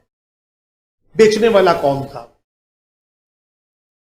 अब हमने उस्मान साहब से खरीदना है। अगर मैं हूंगा तो कम से कम एटलीस्ट एक हाथ और पीछे जाऊंगा और इनसे जरूर मालूम करूंगा कि सब चेन डॉक्यूमेंट्स हैं। Do you have chain documents? Usman ने खरीदा था उमर से, मैं जरूर पूछूंगा यार उमर के डॉक्यूमेंट्स भी तो आपके पास ही होंगे। जब आपने उमर ने आपको डॉक्यूमेंट चीज प्रॉपर्टी बेच दी तो अपना टाइटल डॉक्यूमेंट भी आपको दे दिया होगा। तो वो I would like to see that, at least इसके पीछे एक हाथ तो मैं जरूर देखूं ताकि चेन बिल्डअप हो जाए। उमर ने बेचा है उस्मान को और उस्मान बेच रहे हैं शहजाद को। So I would love to see the at least one previous document. इससे पीछे भी जाया जा सकता है डिपेंडिंग अपॉन कि वो डॉक्यूमेंट पढ़कर देखा जाए कि वो क्या कह रहा है। इनके पास एक सेल डीड होगी। टाइटल डॉक्यूमेंट कितने हो सकते हैं हजूर? नंबर, इनके पास अपनी प्रॉपर्टी के कितने टाइटल डॉक्यूमेंट हो सकते हैं? Just one. टाइटल डॉक्यूमेंट एक ही होता है। जब टाइटल डॉक्यूमेंट एक होता है तो जो बाकी डॉक्यूमेंट हैं जिनमें प्रॉपर्टी का जिक्र है, जैसे मैंने भी कहा कि प्रॉपर्टी टेक्स्ट में कहता लैंड पार्सलिंग हुई हुई है, नंबर लिखा हुआ है, उसको क्या कहेंगे फिर? Those are corroborative documents, supportive documents. दोनों चीजें देखनी है। ओनरशिप तो सेल डीड से ही आ रही है, title is coming from sale deed, but then we are suppose to look into the corroborative documents as well. Rural property होती तो मैं जरूर कहता कि आप इंतकाल देखिए, साथ म्यूटेशन देखिए, पूछिए इसका म्यूटेशन कहां है, अमल दरामद भी हुआ कि नहीं हुआ। सेल डीड तो हो गई, but then it is suppose to be there in the record, revenue record में भी रिफ्लेक्ट हो रहा है कि नहीं हो रहा। यहां हमने देखना है कि ये टैक्स के डॉक्यूमेंट्स पे रिफ्लेक्ट हो रहा है कि नहीं हो रहा। 9 फ्रेम से ही चलते। PT1 itself is not a title document. No not at all. ना PT1 टाइटल डॉक्यूमेंट है, ना इंतकाल टाइटल डॉक्यूमेंट है, कभी भी नहीं। PT1 पर जब पिछले कुछ अरसे में जजमेंट्स आई, पहले भी जजमेंट्स आई थी, लोगों ने कान ना धरे उसके ऊपर, तंग आके PT1 वालों ने उसके ऊपर एक स्टैंप लगाना शुरू कर दी, this is not a title document and can not be used for sale proceedings. Obviously illegal, it's not a title. ये तो सिर्फ इस बात की निशानदेही कर रहा है कि आप इस पर काबिज हैं और आपने इस पर टैक्स पे किया। कब्जा और चीज है, ओनरशिप। टाइटल डॉक्यूमेंट एक चाहिए हमें। तो सबसे पहली बात जो होनी है उस्मान से कि भाई just show me your title document. आपने इतना बड़ा क्लेम एक सिंगल लाइन में कर दिया है कि I am the owner of the property, then let me look into that कि आप हैं कि नहीं हैं। उसको मैंने कैसे चेक करना है, कैसे नहीं करना। अब यहां देखिए लफ्ज इस्तेमाल हुआ है, सोल एंड एब्सोल्यूट ओनर। एक तो बिला शिरकते गहरे है, कोई और मेरे साथ नहीं है, और एब्सोल्यूट भी हूं, मुझे किसी की इजाजत की, मुझे किसी रेगुलेटरी अथॉरिटी से एनओसी की किसी चीज की जरूरत नहीं है, और मैं इस पोजीशन में हूं कि I can dispose it of the way I like. I am the sole and absolute owner of the property. ये चीज देखिए, लिखने की क्या जरूरत होती है? कोई इसका असर होता है मुकदमेबाजी के अंदर अगर आपने रिप्रेजेंटेशन के तौर पे इसको ट्रीट होता है क्या? ये चीजें क्यों लिखी जा रही? बिल्कुल आप सही कह रहे हैं। देखिए, प्रॉपर्टी बेच देने के बाद यही एग्रीमेंट टू सेल बाद में सेल डीड बन जाएगा। उस्मान का इस प्रॉपर्टी से किसी किस्म का कोई ताल्लुक नहीं होगा। ना वो उस प्रॉपर्टी को यूज कर सकते हैं, ना इसमें दाखिल हो सकते हैं, ना इसको देख सकते हैं। कोई यूज ऑफ फ्रैक्चुअल राइट, कोई पोजेशन, कोई चीज इनकी नहीं रह जाएगी। कोई जिम्मेदारी इस प्रॉपर्टी के बारे में नहीं होगी। From that cut off date इसकी लाइबिलिटीज भी उसी आदमी की होंगी, शहजाद की, जो उसको खरीद रहा है। मगर अब यहां एक बड़ा मगर है। टाइटल की जिम्मेदारी हमेशा इनकी रहेगी। यानी अगर 10 साल बाद भी यह प्रूव होता है कि यह डॉक्यूमेंट जो था, यह ट्रांजैक्शन फ्रॉडलेंटली की इन्होंने, एक और मालिक भी था, छुपा लिया, ये एब्सोल्यूट ओनर नहीं थे, इनको जरूरत थी किसी से पूछने की। यानी टाइटल की क्लैरिटी, टाइटल की जमानत टाइम की भी पाबंद नहीं है। He is liable for that. इसके अलावा प्रॉपर्टी पर इनका कोई ना हक है ना जिम्मेदारी। तो यहां देखिए, क्लैरिटी के साथ हम इनसे उगलवा रहे हैं, बात कर रहे हैं। ये statement will obviously be used against him. अगर ये बात गलत साबित होती है तो ये आपको सूट फॉर डैमेजेस में, सूट जितने भी और आपके हकूक पैदा होने हैं, राइट्स क्रिएट होने हैं, वो इन डॉक्यूमेंट से ही पैदा होने हैं। इसलिए एक एक लफ्ज फूंक फूंक कर लिखिए और पढ़िए। मैं फिर इसको टेम्पलेट न समझिए हुजूर। आइंदा जितनी लिटिगेशन होनी है और राइट्स एंड लायबिलिटीज की डिटर्मिनेशन होनी है, इस डॉक्यूमेंट पर होनी है। तो इनकी तरफ से यह बिल्कुल क्लैरिटी के साथ आना चाहिए कि नो, बिला शिरकत गैर मैं मालिक हूं, ताकि मैं कल को अगर इन पर लायबिलिटी इंपोज करना चाहूं तो कर सकूं, फ्रॉड की बात करना चाहूं और मिसरिप्रेजेंटेशन की बात करना चाहूं तो कर सकूं। एंड वेयरएज वाला क्या सिलसिला होता है? सारी नीचे क्या लगी, रिसाइटल क्या चीज होती है और ये नीचे क्या इन्होंने? असल में मैं इसको रिसाइटल कहने की बजाय, देखिए सारी नीचे क्यों नहीं लिख देते? हाँ, देखिए गुजारिश है कि ये वही गुफ्तगू और इल्मुल कलाम का तरीकाकार है जिस पर हम बात कर रहे थे। शेकिंग हैंड्स हुई और अब हम गरजो गायत पर आ गए कि जनाब ये तो वो पैरामीटर्स हैं जिनकी बात हो। वेयर एज मैं मालिक हूं, जबकि मैं इसका मालिक हूं, जबकि फर्दर अफर्म्स एंड कंफर्म, मैं कंफर्म करता हूं कि सिर्फ मालिक ही नहीं हूं, पोजेशन भी है मेरे पास और मैं फुल राइट ऑफ सेल भी रखता हूं। देखिए मैं अर्ज करूं, ये टर्म्स एंड कंडीशंस नहीं है, ये वो प्री रिक्विजिट है जो इनके पास होने चाहिए बेचने से पहले। जो मेरे भाई पूछ रहे हैं कि इनको हम शरायत में क्यों नहीं लिख रहे नीचे, ये एग्रीमेंट का हिस्सा नहीं है। एग्रीमेंट इनकी बुनियाद पर हो रहा है। पहले ये अपनी मलकियत और अपना राइट ऑफ सेल और पावर जो सेल की अपने आप को स्टैब्लिश करेंगे तो नीचे शरायत लिखी जाएंगी। एक आदमी यहीं पर अगर फेल हो जाए तो ये एग्रीमेंट आगे ना लिखा जाएगा ना जाएगा। ये इसलिए मुआहदा अभी सच्ची बात है कि शुरू नहीं हुआ, अभी तो तारुफ ही हो रहा है और इनकी पोजीशन स्ट्रेंथ। अब देखिए, चूंकि राइट्स इनकी तरफ से आने हैं, सारी गुफ्तगू सेलर के बारे में हो रही है। ये शहजाद तो रिसीविंग एंड पे बैठे हैं ना, इनके बारे में बात हो रही है। दूसरा पैरा भी यही आ रहा है कि ये अफर्म और कंफर्म करते हैं कि मेरे पास फुल राइट है सेल के, किसी से मुझे पूछना नहीं है, कोई ऐसी कदगन मौजूद नहीं है, कोई डिफेक्ट नहीं है टाइटल में मेरे। आप पढ़ते जाइए, बहुत आसान है, बहुत आसान लफ्जों में लिखा हुआ है। डिफेक्ट की बात आ गई। तीसरा आ गया इनकी तरफ से एक कि जनाब the seller further affirms and confirms that the said property is free from all sorts of litigation claims, encumbrances, agreement to, मैंने इससे पहले कोई मुआहदा कर नहीं रखा,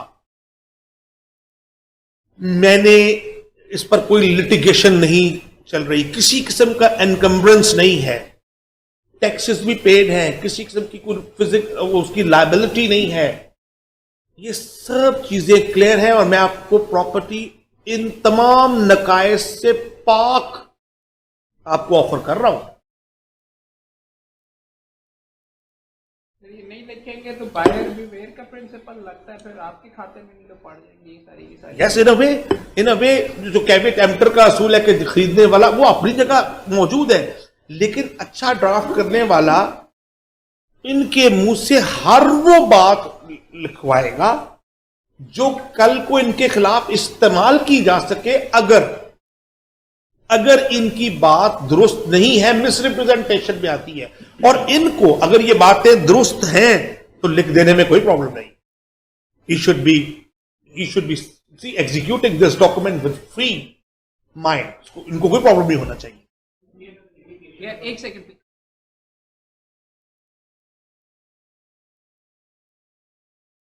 जी बिल्कुल। असल में सेल डीड इसके बाद बहुत आसान मामला है।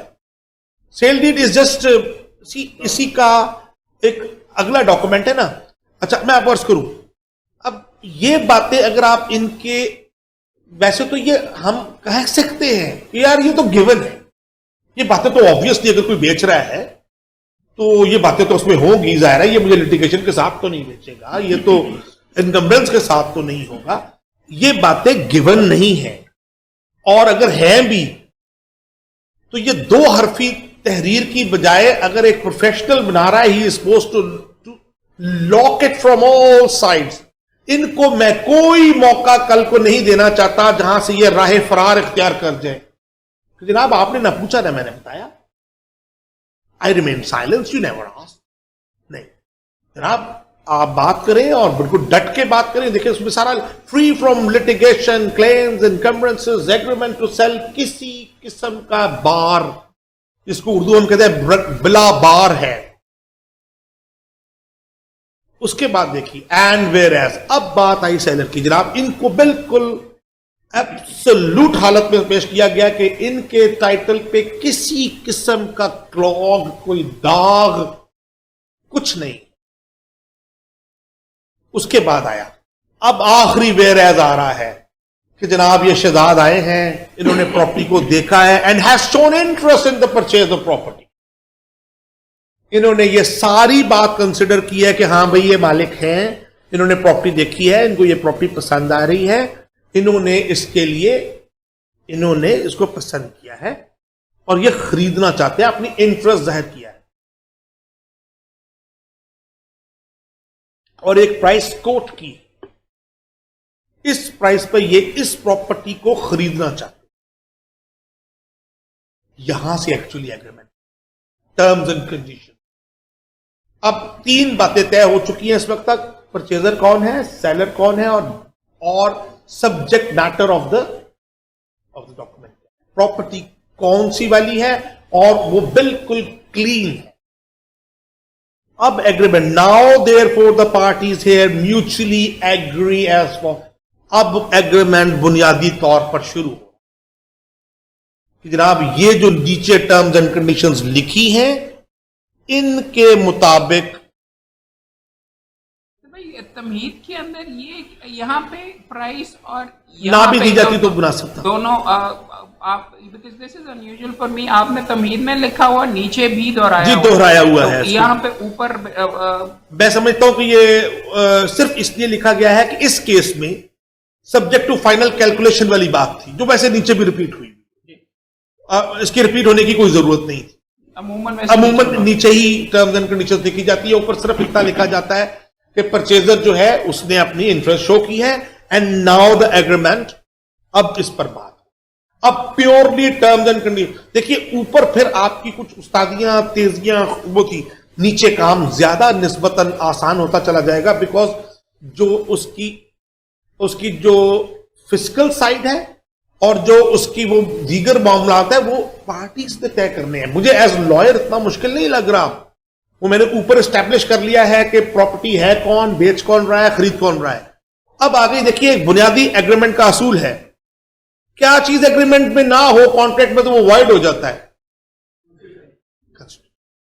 थोड़ी देर पहले हमने ये बात की थी ना, सब्जेक्ट मैटर क्लियर ना हो तो भी यही किस्सा, मालूम ही नहीं क्या खरीदा जा रहा है। दूसरी आपने बड़ी अहम बात की, agreement without consideration is void, क्योंकि जेन में रखिए हिबा नहीं हो रहा, ये एक कमर्शियल ट्रांजैक्शन है, इसमें अगर पैसा नहीं लिखा जा रहा। अब चौथी चीज यही तो एक रह गई, मेन तीन हो चुकी थी अब तक, कौन, किसके साथ और क्या चीज बिक रही है। अब चौथी चीज, व्हाट इज द कंसिडरेशन, सबसे अहम चीज। अब चौथी, पहली टर्म आप देखेंगे हमेशा ये लिखी होगी कि इतने में ये प्रॉपर्टी बिक रही है। जी सर।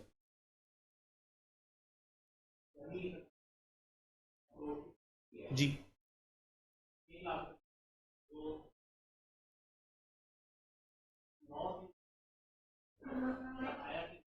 इस पर आपके जहन में मेरा ख्याल है वो जजमेंट है जिसमें लिखा हुआ है कि स्ट्रेट अवे प्राइस का लेस होना लाजमन फ्रॉड की निशानी नहीं है। बिल्कुल ऐसे देखे ना, it's my property, is property of Usman, he wants to cell it for a very cheap price. जहन भी उनका ठीक है, बाकायमो होश आवास भी है, शाम का वक्त भी नहीं है, कैफियत भी ठीक है। वो कहते हैं यार मैं इसकी consideration, this is my property, मैं इसको 1 लाख में बेचना चाहता हूं, and there is no fraud involve, ना मैं इंड्यूस्ड हूं ना कोई बात है। He has every right to cell it for any price he likes.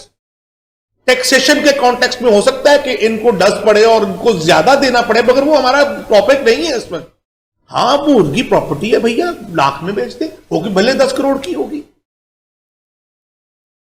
Consideration का होना जरूरी है। आपने बड़ा अहम सवाल किया है कि क्या कंसिडरेशन का माकूल होना भी जरूरी है।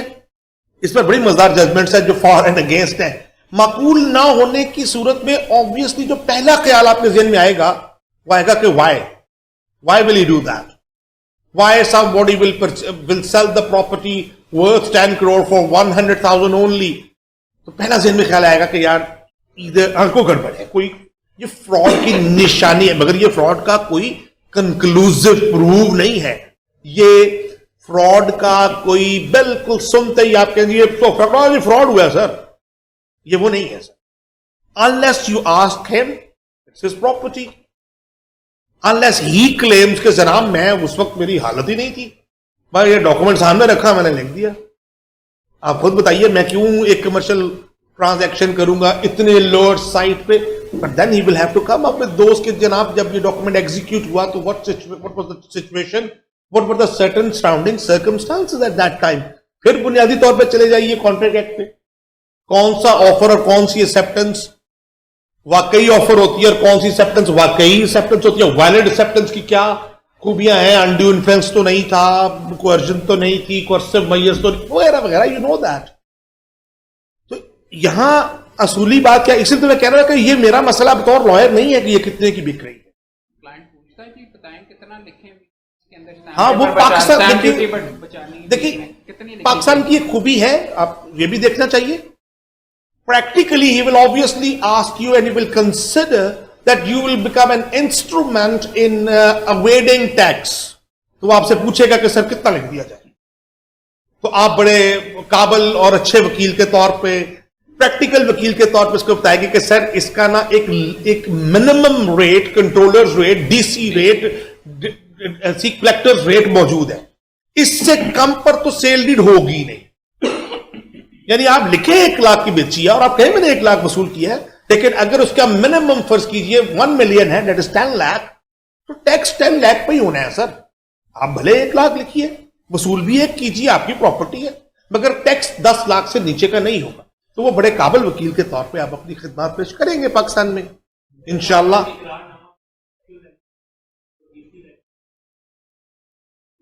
दिस इज द वे इन। देखिए असूल क्या है, विच एवर इज हायर। अगर 2 वैल्यूज आ गई हैं, एक डीसी वैल्यू है और एक आपकी एक्चुअल वैल्यू है, क्योंकि आप बड़ा सीधा सा मामला है, विच एवर इज हायर। अगर आप दोनों लिखेंगे ना तो फौरी तौर पर आपको वो कहेंगे कि जनाब हायर पे करें। लेकिन आप क्या करते हैं, आप इकरारनामा या जिसको आप एग्रीमेंट टू सेल कह रहे हैं, इसको अलग रखते हैं। और इसी से बचने के लिए मैंने आपके आने से, आप थोड़ा लेट आए, बताया कि this has become a compulsorily registrable document. इसी चीज को तो काटा उन्होंने कहा कि इसको भी रजिस्टर कराइए और सेल डीड को भी रजिस्टर कराइए, तो जो डिफरेंस होगा खुद ही पकड़ा जाएगा। अगर वहां आपने कम लिखा हुआ है और आप सेल डीड के वक्त उसमें ज्यादा दिखा रहे हैं, तो बस बात वाज़ेह हो जाएगी।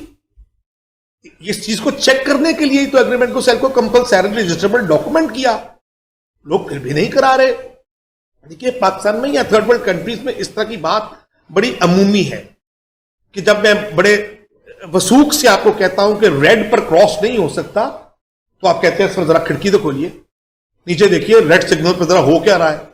मैं इसका जवाब आपको नहीं दे सकता, इसकी वजह कि प्रैक्टिकल सिचुएशंस बिल्कुल मुख्तलिफ हो सकती है।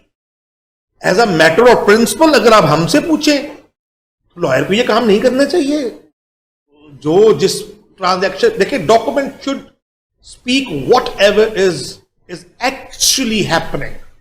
अच्छा डॉक्यूमेंट तो वही होता है जो तहरीर में भी वही हो जो वाकयातन है। और जब ये डॉक्यूमेंट अपने वाकये से दूर जाएगा, तो इस बुनियादी तौर पर लिखने पढ़ने का मकसद बड़ी हद तक फौत हो जाएगा और गवर्नमेंट को नुकसान भी होगा। और उसमें एवेयन में आप बाकायदा, you will be a party to that, you will be actually telling others how to do that. Unfortunately lawyers करते हैं, सभी करते हैं, और ये होता है, रोजाना होता है। और वहां पर तमाम सेल डीड्स में से 80% प्लस जो है वो कलेक्टर्स रेट पर हो रही होती हैं और लोग उसको दुरुस्त समझते हैं। ये भी बहुत एक मिथ है कि सर हमने डीसी रेट पे किया, गलत तो नहीं किया। Absolutely wrong. अगर दो प्राइसेस हैं, डीसी रेट तो मिनिमम को वो बता रहा है ना। अगर आपने एक्चुअल 1 करोड़ पे खरीदी तो आप 1 करोड़ पर ही टैक्स देंगे भैया, 1 मिलियन पे नहीं देंगे, सॉरी, वो तो मिनिमम है।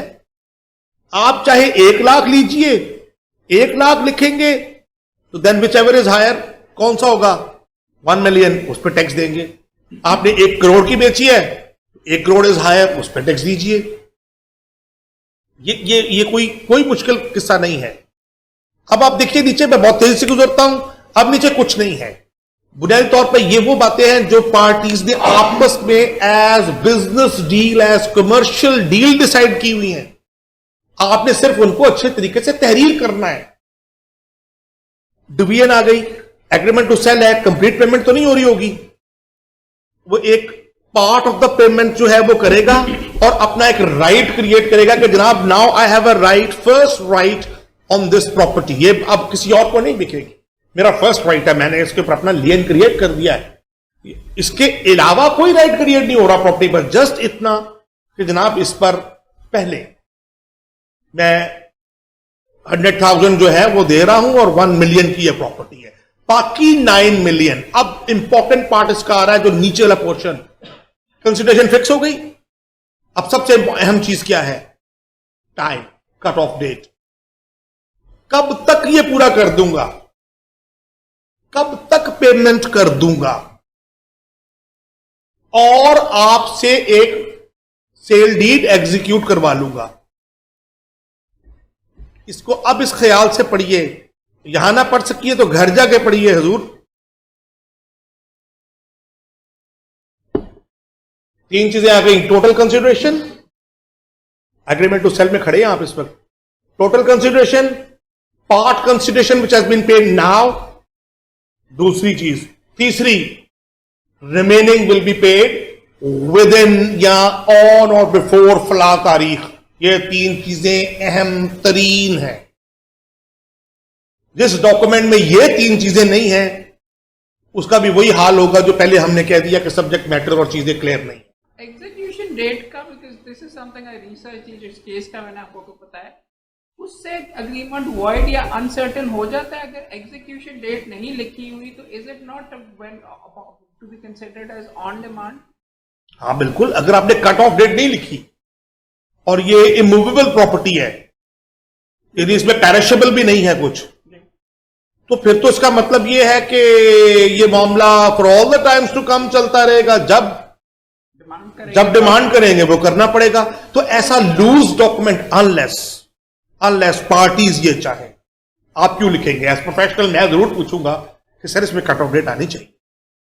और दूसरा, पाकिस्तान के सर्कमस्टांसेस पे माना कि उनकी कमर्शियल ट्रांजैक्शन है, 3 चीजों पे आप खेल सकते, आपका क्लाइंट को प्रोटेक्ट, एक तो पोजीशन का हैंड ओवर कर रहा है, दूसरा डू यू रिकमेंड, अगर आपका आप सेलर की तरफ से हैं कि जो टॉप हैवी होना चाहिए अप फ्रंट ले लें, क्योंकि आपने अग्रीमेंट टू सेल कर लिया तो उसने स्टे ले लेना।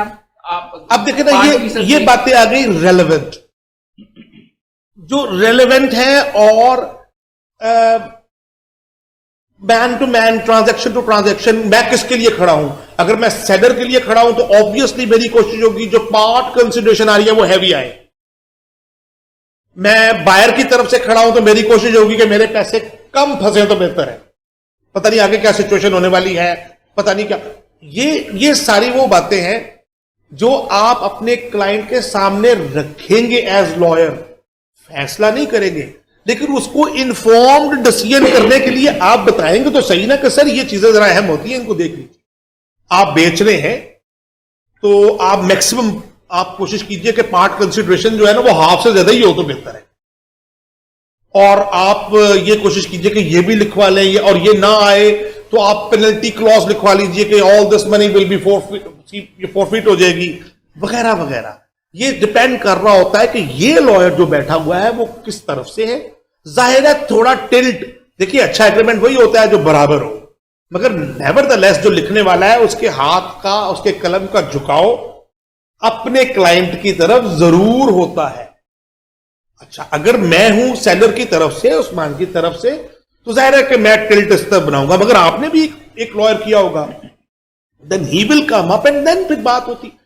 देखिए, कमर्शियल डिसीजन करने के लिए भी आपका क्लाइंट आपसे मशवरा दरकार करे, तो आपको पूरी बात, ताकि वो इन्फॉर्म डिसीजन तक पहुंच सके, आपको बताएं कि सर ये बेहतर होता है, कट ऑफ रखे।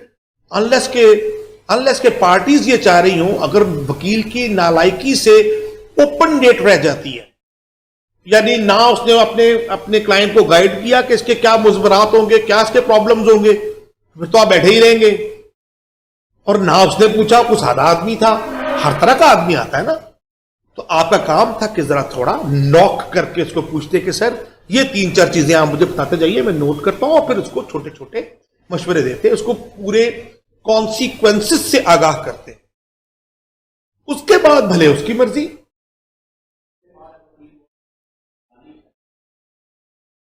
देखिए, जब एक चीज डिसाइड हो गई वो तो फिर दोनों पार्टीज मिलकर ही डिसाइड करेंगी ना। हाँ, तो they can obviously amend the document. देखिए, डॉक्यूमेंट बेसिकली सेलर और बायर का है। वो वापस आते हैं, वो कहते हैं सर इसको हम बाहमी कंसल्टेशन से with the mutual concept we want to change it, they have every right to change it. बाबा, मेरा थोड़ी एग्रीमेंट, मैंने तो कलम यहां रखा हुआ है, यहां से निकालूंगा, लिखना शुरू कर दूंगा। मगर जाहिर है कि मेरा क्लाइंट मेरे पास आया तो I will not only work as a clerk, typing करना शुरू कर दूं। मैं जरूर उसको दाएं बाएं होकर बताऊंगा कि सर ये आपके लिए कानूनन मुनासिब है।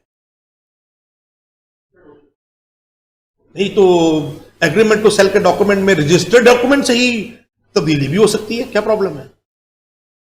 सेल डीड तो नहीं हुई ना।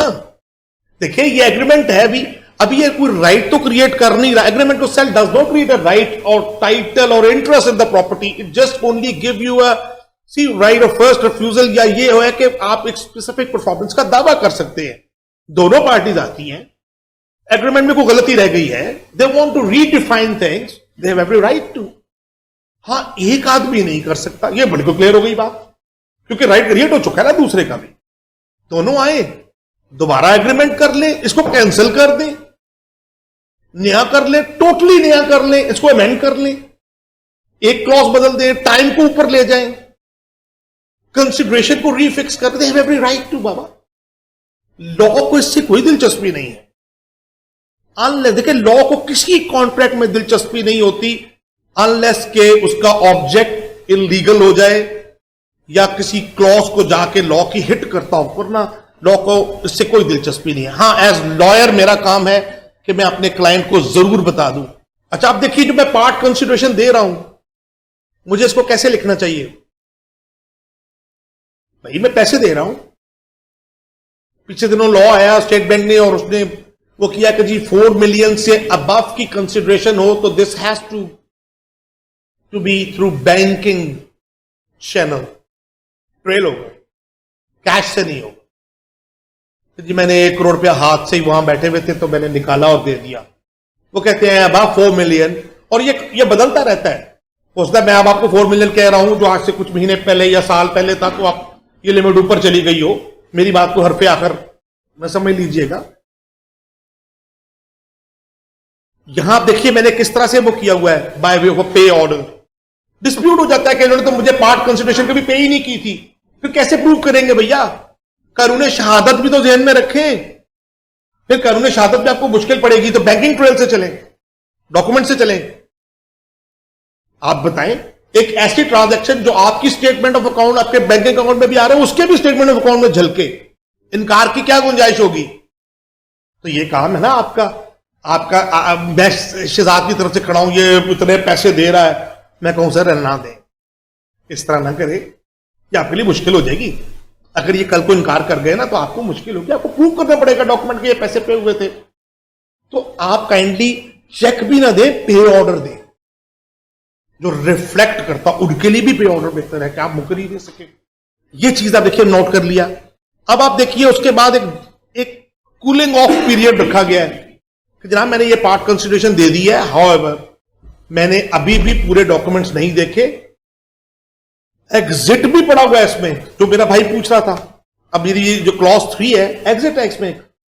शहजाद कहते हैं जी मैंने आपके डॉक्यूमेंट्स को पूरी तरह अभी चेक नहीं किया, मैं चेक करूंगा, और अगर मुझे आपके टाइटल में प्रॉब्लम दिखाई दिया ना तो देन सॉरी, ये मेरी जो पार्ट कंसिडरेशन आपने ली है ये आप वापस करेंगे, and then there will be no deal. Thank you. क्यों? डिपेंड्स। ये तो वही क्वेश्चन आ गया। अच्छा मैं इनकी तरफ से होऊंगा और इनका टाइटल खराब होगा तो मैं जरूर लिखवाऊंगा यार आपने मेरा वक्त जाया किया, आपने मेरे 25% या जो भी what ever the amount I gave you have used it for so much time. तो आप जब अगर आपके टाइटल की खराबी निकली तो आप मुझे डबल वापस करेंगे, ये तहरीर में शामिल हो सकता है। मैंने बताया ना ये हो सकती वाली सूरत हाल है, it depends on the parties. वो कहते नहीं जी नहीं कोई पेनल्टी क्लॉज नहीं होगी, सिंपल इनके पैसे वापस कर दिए जाएंगे, मैटर खत्म हो जाएगा।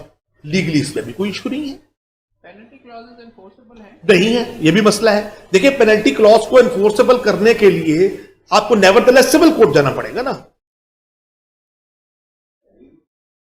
नहीं सर तहरीर तो है, कागज का टुकड़ा।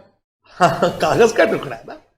मतलब देखिए ना जब किसी के पास पैसे पड़े होते हैं तो वो तो बहुत आसान है, इनके पैसे इनके पास पड़े हैं, may be he can say that कि जी मैंने तो ये फोरफिट कर लिए, it has become mine now. लेकिन फर्ज कीजिए ये नहीं दे रहे प्रॉपर्टी, अब पैसा भी इनके पास पड़ा है, ये कहते हैं कि जनाब आप डबल वापस करें या करें, तो इनको तो फिर स्पेसिफिक परफॉर्मेंस में या रिकवरी ऑफ मनी में ही जाना पड़ेगा ना, और तो कोई तरीका नहीं है। फिर वो कोर्ट देखेगी कि ये पीनल क्लॉज जो है ये अट्रैक्ट होती है कि नहीं होती, इमूवेबल प्रॉपर्टी में क्या टाइम सेंस है नहीं है, वो मामला और तरफ जाता है। ये मुआहदा हम कौन से कागज पे लिख रहे हैं और ये क्या इस पे क्या स्टैम्प पेपर लगता है? देखिए जी जब तक तो ये कंपल्सरीली रजिस्टरेबल डॉक्यूमेंट नहीं था तब तक तो लोग 1200 के डॉक्यूमेंट पे इसको कर रहे थे, 200 में भी कर रहे थे, आज भी लोग कर रहे हैं 200 पे इकरारनामा करके। लेकिन अब चूंकि ई स्टैंप्स आ चुके हैं, आप अपना ये कंप्यूटर खोलेंगे, एनीबॉडी कैन डू दैट। आप अपना कंप्यूटर खोलेंगे, ई स्टैंप की वो खोलेंगे, क्या होती है वेबसाइट, उसका लिंक लेंगे, वेबसाइट खोलेंगे, उसमें लिखेंगे, उसमें डिफरेंट कैटेगरीज हैं, क्लिक करेंगे, लिखेंगे एग्रीमेंट टू सेल। जैसे ही एग्रीमेंट टू सेल लिखेंगे वो आपकी ऑप्शंस उड़ा देगा सारी। आगे आप लिखेंगे consideration and he will give you कि जनाब इतना, probably it is 0.1% in these days or something like that, plus that 1200। और जैसे ही वो आपका एग्रीमेंट टू सेल का वो प्रॉपर निकालेगा, उस पर एक बकायदा तहरीर भी आ जाएगी कि this document is compulsory registrable document under section 17, पहले नहीं आता था, अंडर सेक्शन 17। वो आप पैसा पे करेंगे या उसका चालान बनाएंगे और उसको लेके जाएंगे बैंक ऑफ पंजाब के पास। बैंक ऑफ पंजाब ऑथराइज है, किसी ब्रांच में चले जाइए, कोई डेजिग्नेटेड ब्रांच का इशू अब खत्म हो चुका है, किसी ब्रांच में जाइए, उस खास रंग के कागज की भी जरूरत खत्म हो गई, व्हाइट पर भी इशू होने लग गया। वो बार कोड अहम है, उस बार कोड पर वो सारा मामला होना है। जी सर, जी 32A का चालान तो आपने जमा करा दिया है ना, उसके नतीजे में आपको उसने एक डॉक्यूमेंट क्रिएट एक चालान वो स्टैम्प पेपर क्रिएट करके दे दिया। वो बजाहिर किसी रंग का नहीं है, लेकिन उसके ऊपर जो एक स्टैंप आ रही है कितना पैसा पे हो गया है और एक बार कोड लगा हुआ, तो वो आपने लिया, उसके ऊपर ये तहरीर कर दिया। अब आपने हुकूमत को वो पैसे, सरकार को वो पैसे जो इसके ऊपर ड्यू थे वो दे दिए, और आपकी ऑप्शन उसने तकरीबन खत्म कर दी। द मोमेंट आप ई में डालेंगे वो आएगा ही वही इंशाल्लाह। बायर अमूमन निकलवाता है, सेलर अमूमन, तो ये भी मैटर ऑफ कॉन्ट्रैक्ट है। बाद में जब मुकदमेबाजी होती है, फॉर एग्जाम्पल आपको ये जो केस का जिसका जिक्र का, उसमें एक नुकता ये कंसिडर किया कि उसका आईडी कार्ड पीछे नहीं स्टाम्प फरोश के लिखा हुआ, उसका नाम या प्रॉपर्ली और उसने नहीं निकाला, ये सारी की सारी चीजें। बिल्कुल, मैं अर्ज करूं, जब पहले ये सूरत हाल थी तो वो जरा थोड़ी सी ज्यादा कॉम्प्लिकेटेड थी कि आप वो 32A का जो फॉर्म था वो जाके जमा करा के तो ट्रेजरी में से वो लेते थे, और उसमें भी जाहिर आता है कि ये थ्रू किसके खरीदा जा रहा है। नॉर्मल मार्केट का ट्रेंड ये है कि जो प्रॉपर्टी खरीद रहा है स्टैम्प पेपर वही खरीदता है, because it is going in his favour, it is his document. Normal trend ये है। लेकिन अब लॉ का बड़ा अजीब दिलचस्प मसला है, खरीदा इनके नाम पे जा रहा है, बिकॉज प्रॉपर्टी तो बहरहाल इनकी है। अच्छा, अब जब डिस्प्यूट आ जाता है तो बड़ा क्वेश्चन ये आ जाता है कि यार हु इज गोइंग, अब मैंने ये पैसे वापस लेने हैं, ये स्टैम्प पेपर जो है ना वो जाया हो गए हैं, अब मुझे चाहिए वापस, पैसे उन्होंने जमा कराए हैं। खौफ ये है कि जो बेनिफिशियरी है वो ये होंगे, तो झगड़ा तो हो चुका है, why will he give it back to him. इसलिए फिर नॉर्मली सूट्स का रास्ता देखा जाता है, कोर्ट्स का रास्ता देखा जाता है कि जनाब ये ओरिजिनली देखें, स्टैम्प पेपर मेरे पास से निकला है, इसके पैसे टेंडर मैंने किए हैं, ये देखें मेरे आदमी का नाम आगे बजरिया लिखा हुआ है, and I am the one who is in possession of that. फिर आप अपने राइट को एस्टैब्लिश करते हैं और वो वहां से आपको कुछ पैसे काट के उस स्टैम्प पेपर वो वापस मिलता है।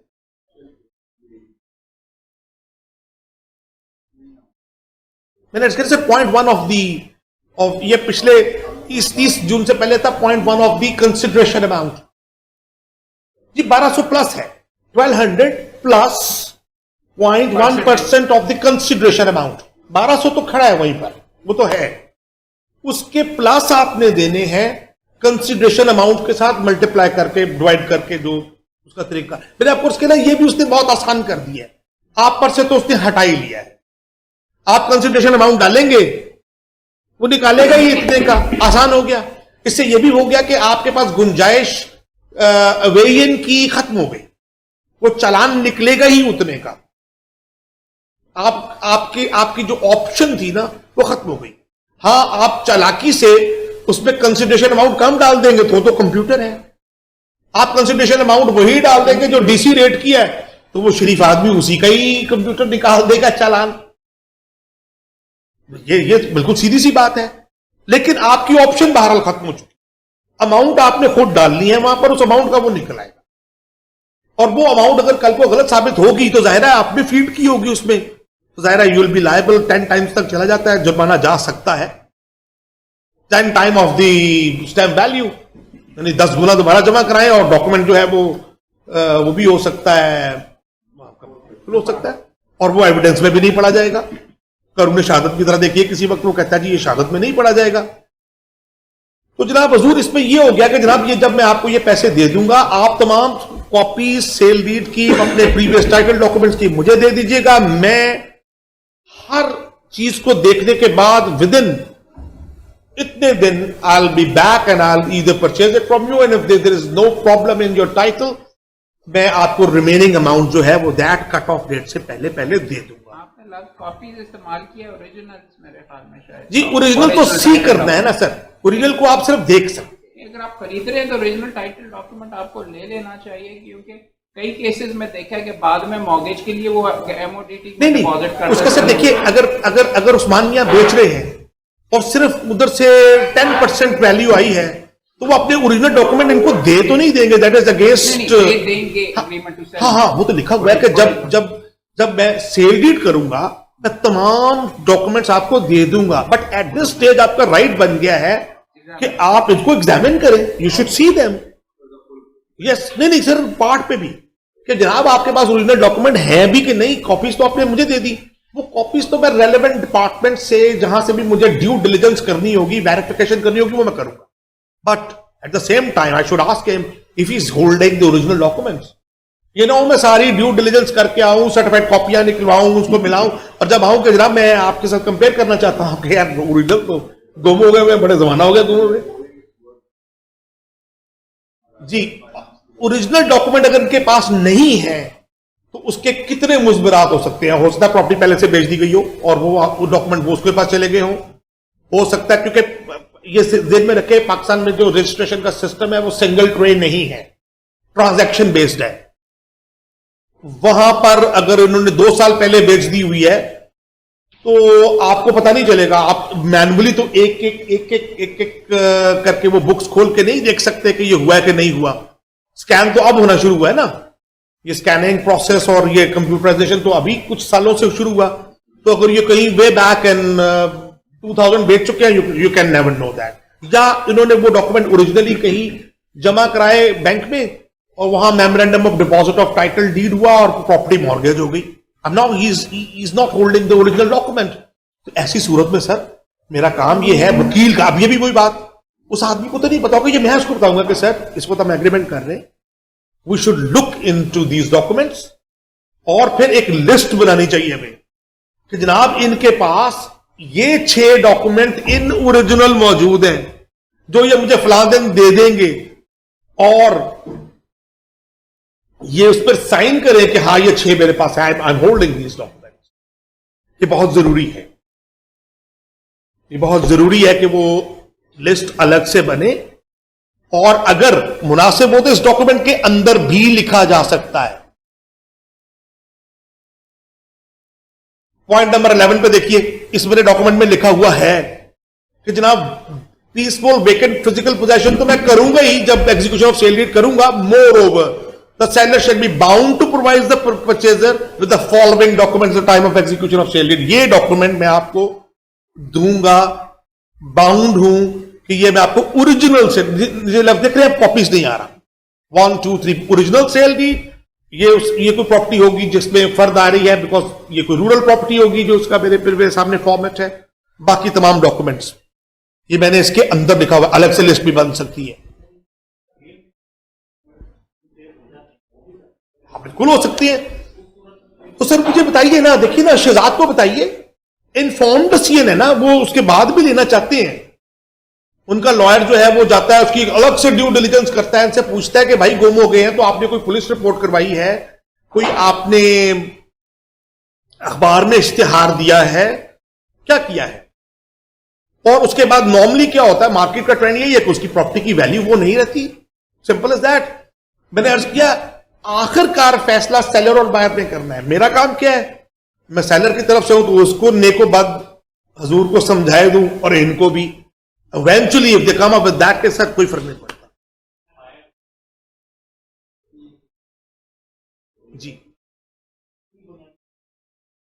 भैया आप देखिए ना, यही बातें जो इस पे लिखी हुई है, इसी में एक पैरा इजाफा करें कि ये मेरा गुम हो चुका है, ये मैंने इसके ऊपर ये और ये और ये काम किए, मैंने पुलिस रिपोर्ट किया है, मैंने अखबार में इश्तिहार किया है, जो मैं साथ ऐड कर रहा हूं। दूसरा, इस एग्रीमेंट के बाद आपका एक राइट बन जाता है, आपने पार्ट पेमेंट दी हुई है, अखबार में इश्तिहार दीजिए और जोरदार अखबार में इश्तिहार दीजिए कि ये मैं खरीद रहा हूं। Any institution, any person, anyone who has any objection with respect to the sale of this property must come up, ताकि मुझे भी मालूम हो कि मैं कहां हूं।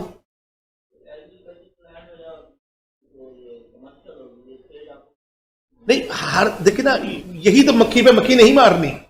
ये डॉक्यूमेंट ऑब्वियसली बदल जाएंगे अगर रूरल प्रॉपर्टी नहीं होगी तो।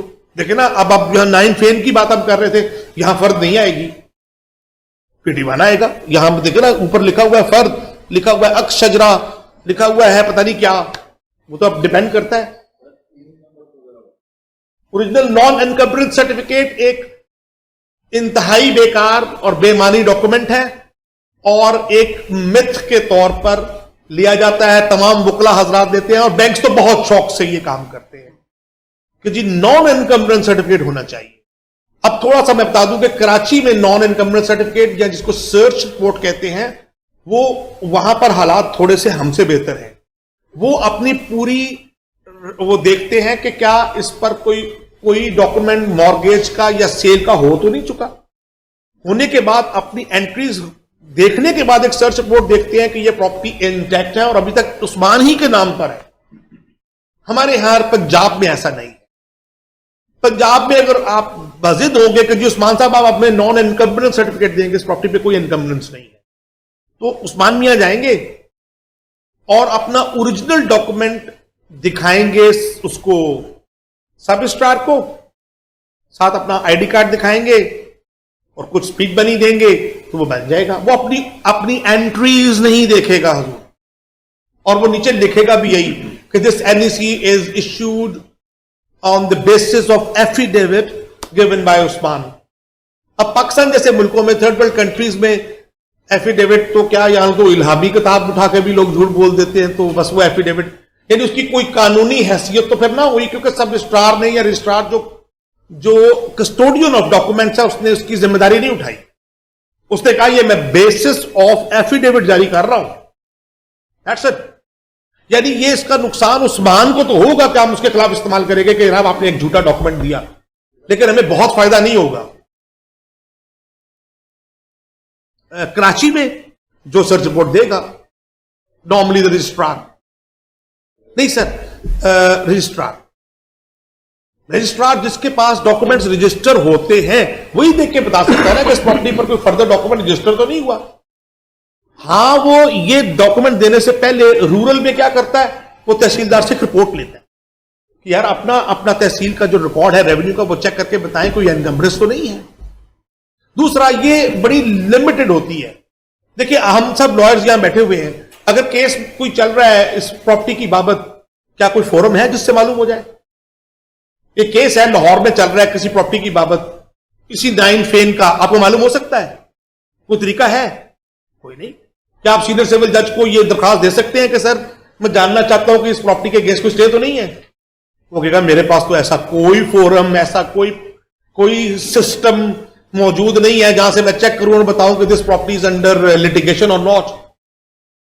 तो एनकम्बरेंस का भी जो टूटा फूटा पता चल रहा है on the basis of affidavit, वो भी फ्लिम्जी है, और लिटिगेशन का तो पता चल ही नहीं सकता। इसीलिए तो बड़े जोरदार अंदाज में इनसे लिखवा रहे थे हम कि जनाब नहीं है कोई लिटिगेशन, नहीं है कोई एनकम्बरेंस, ताकि कल को ये स्टेटमेंट इनके खिलाफ इस्तेमाल की जा सके फ्रॉड के सिलसिले में। जी सर।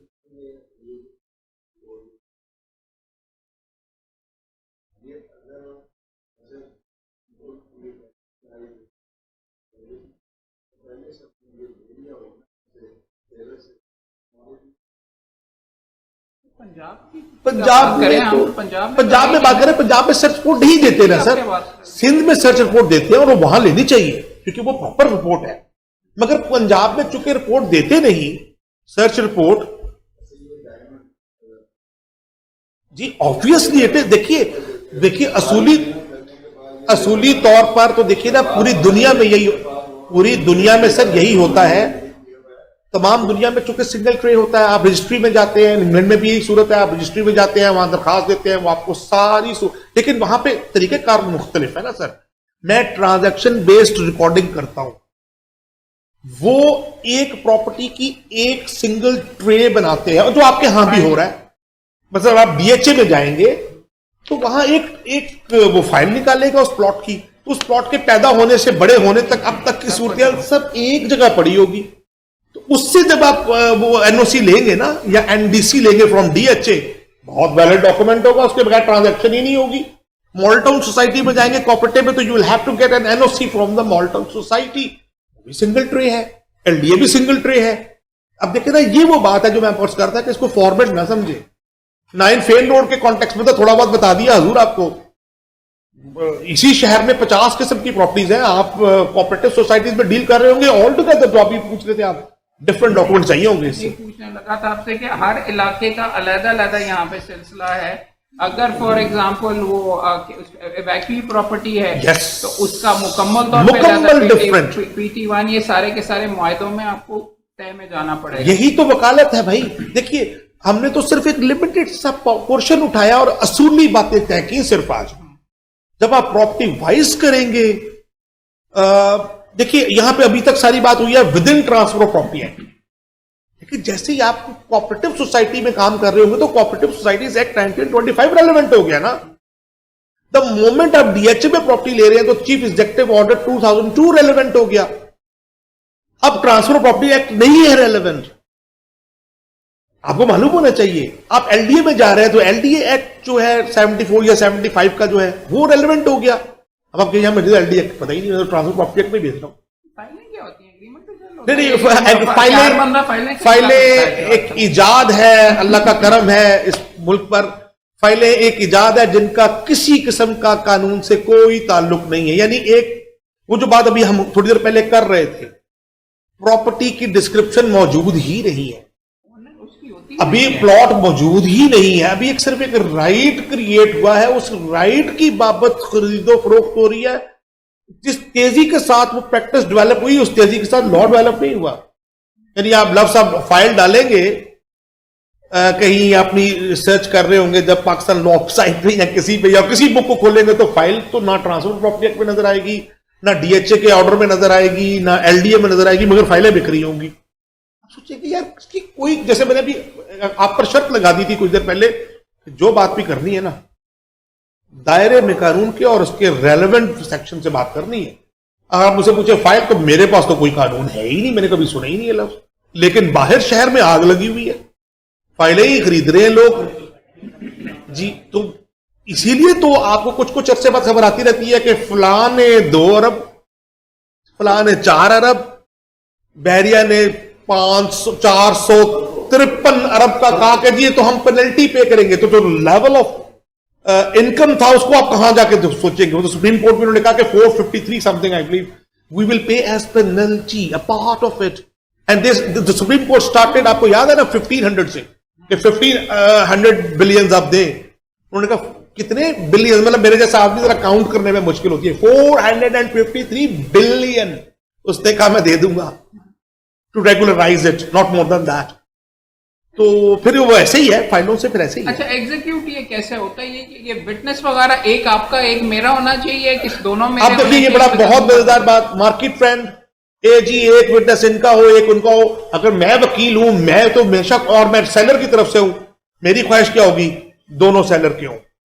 फॉर एग्जाम्पल ये डॉक्यूमेंट डिस्प्यूट हो जाता है तो मेरे दोनों जो मार्जिनल विटनेस है, हाशिए के गवाह, मेरे साथ खड़े होने चाहिए। वरना क्या होगा, एक उस्मान का है एक शहजाद का है, वो उस्मान वाला बिल्कुल मुख्तलिफ बात करेगा और शहजाद। लेकिन मार्केट ट्रेंड क्या है, एक इनका हो एक इनका हो। तो लॉ ने तो ऐसी कोई चीज नहीं रखी हुई, और ना ही लॉ में कोई बंदे डिटर्मिनेंट है कि ये बंदा उस्मान का है। तो कोई ऐसी कोई फ्यूडल सिस्टम तो है नहीं। औरतें हो सकती हैं सर? आधा वाली बात तो नहीं आप इस्तेमाल नहीं, मुझे नहीं पता, पूछ रहा हूं। और हो सकती है, उसकी रीजन क्या है? कम से कम 2 होना है। विटनेस 2 चाहिए हमें। एक विटनेस नंबर 1 जो है वो औरत ने साइन कर दिया, विटनेस नंबर 2 मर्द ने कर दिया है। क्या ये कंप्लीट हो गया डॉक्यूमेंट कानूनी शादत के मुताबिक? वजह ये जवाब मेरे भाई ने दिया। नहीं नहीं नहीं नहीं नहीं, उसका नहीं मुझे पता सर, अल्लाह मुझे माफ करे, मैं वो सुन रहा हूं। फ्यूचर फाइनेंशियल ऑब्लिगेशन है, औरत की गवाही आदि नहीं है, सिर्फ और सिर्फ इस सूरत में है जो ये मेरे भाई ने बताई है। कत्ल में उसकी गवाही पूरी है और दीगर चीजों में पूरी है। वो जो फ्यूचर फाइनेंशियल ऑब्लिगेशन में जो आप फरमा रहे हैं, एक भूले तो दूसरी बता दे। ये फ्यूचर फाइनेंशियल ऑब्लिगेशन है जी 100%, 100%, बिकॉज इसमें ये तय हो रहा है कि इतने पैसे दे दिए हैं और इतने देने हैं भी। अगर एक पार्टी सेलर के अंदर से या बायर के अंदर से पर्दा नशीन है, उसकी क्या खास एहतियात होनी चाहिए? या इनहेरिटेड प्रॉपर्टी है तो उसकी क्या? देखिए जो पर्दा नशीन का किस्सा है वो जरा कानून शहादत पे नजर रखिए। पर्दा नशीन है, अनपढ़ है, वो अब चूंकि ये रजिस्टर्ड डॉक्यूमेंट है, फर्ज कीजिए, तो जो भी इसको रजिस्टर कर रहा है, if they are appearing before the sub registrar रूबरू, देन आपने गौर किया होगा, इसके ऊपर लिखा जाता है और कोर्ट्स में भी लिखा जाता है, अगर आपने कोर्ट्स में कभी बयान कराए हो तो आखिर में क्या लाइन लिखी जाती है, जल्दी जल्दी सर, सुनकर दुरुस्त तस्लीम किया।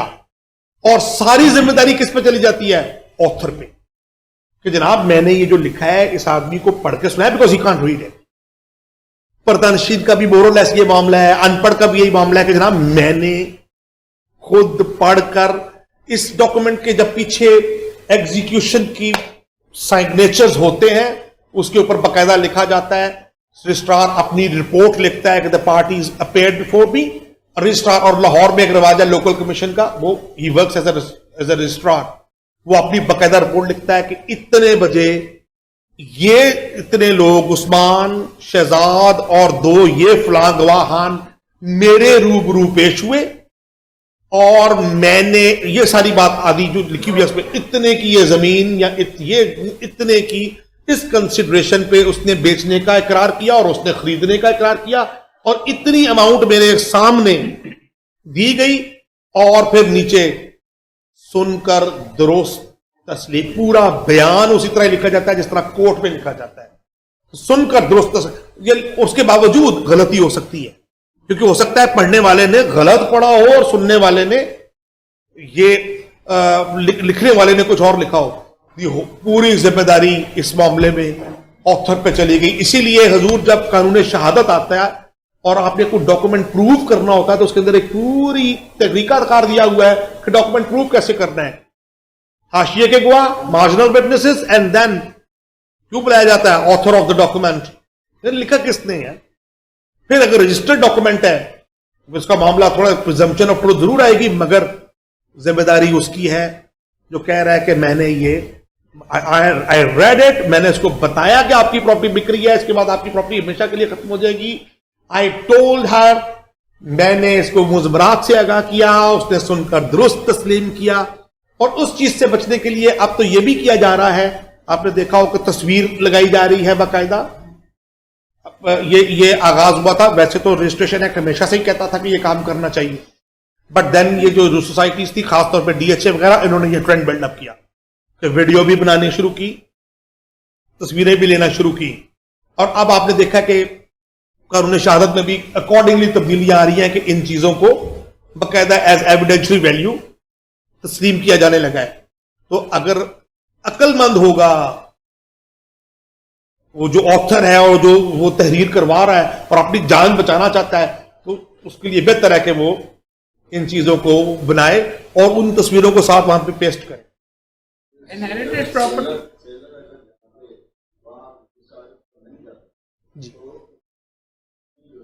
जी, फिर उसकी जिम्मेदारी होगी ना, local commission will work as a registrar.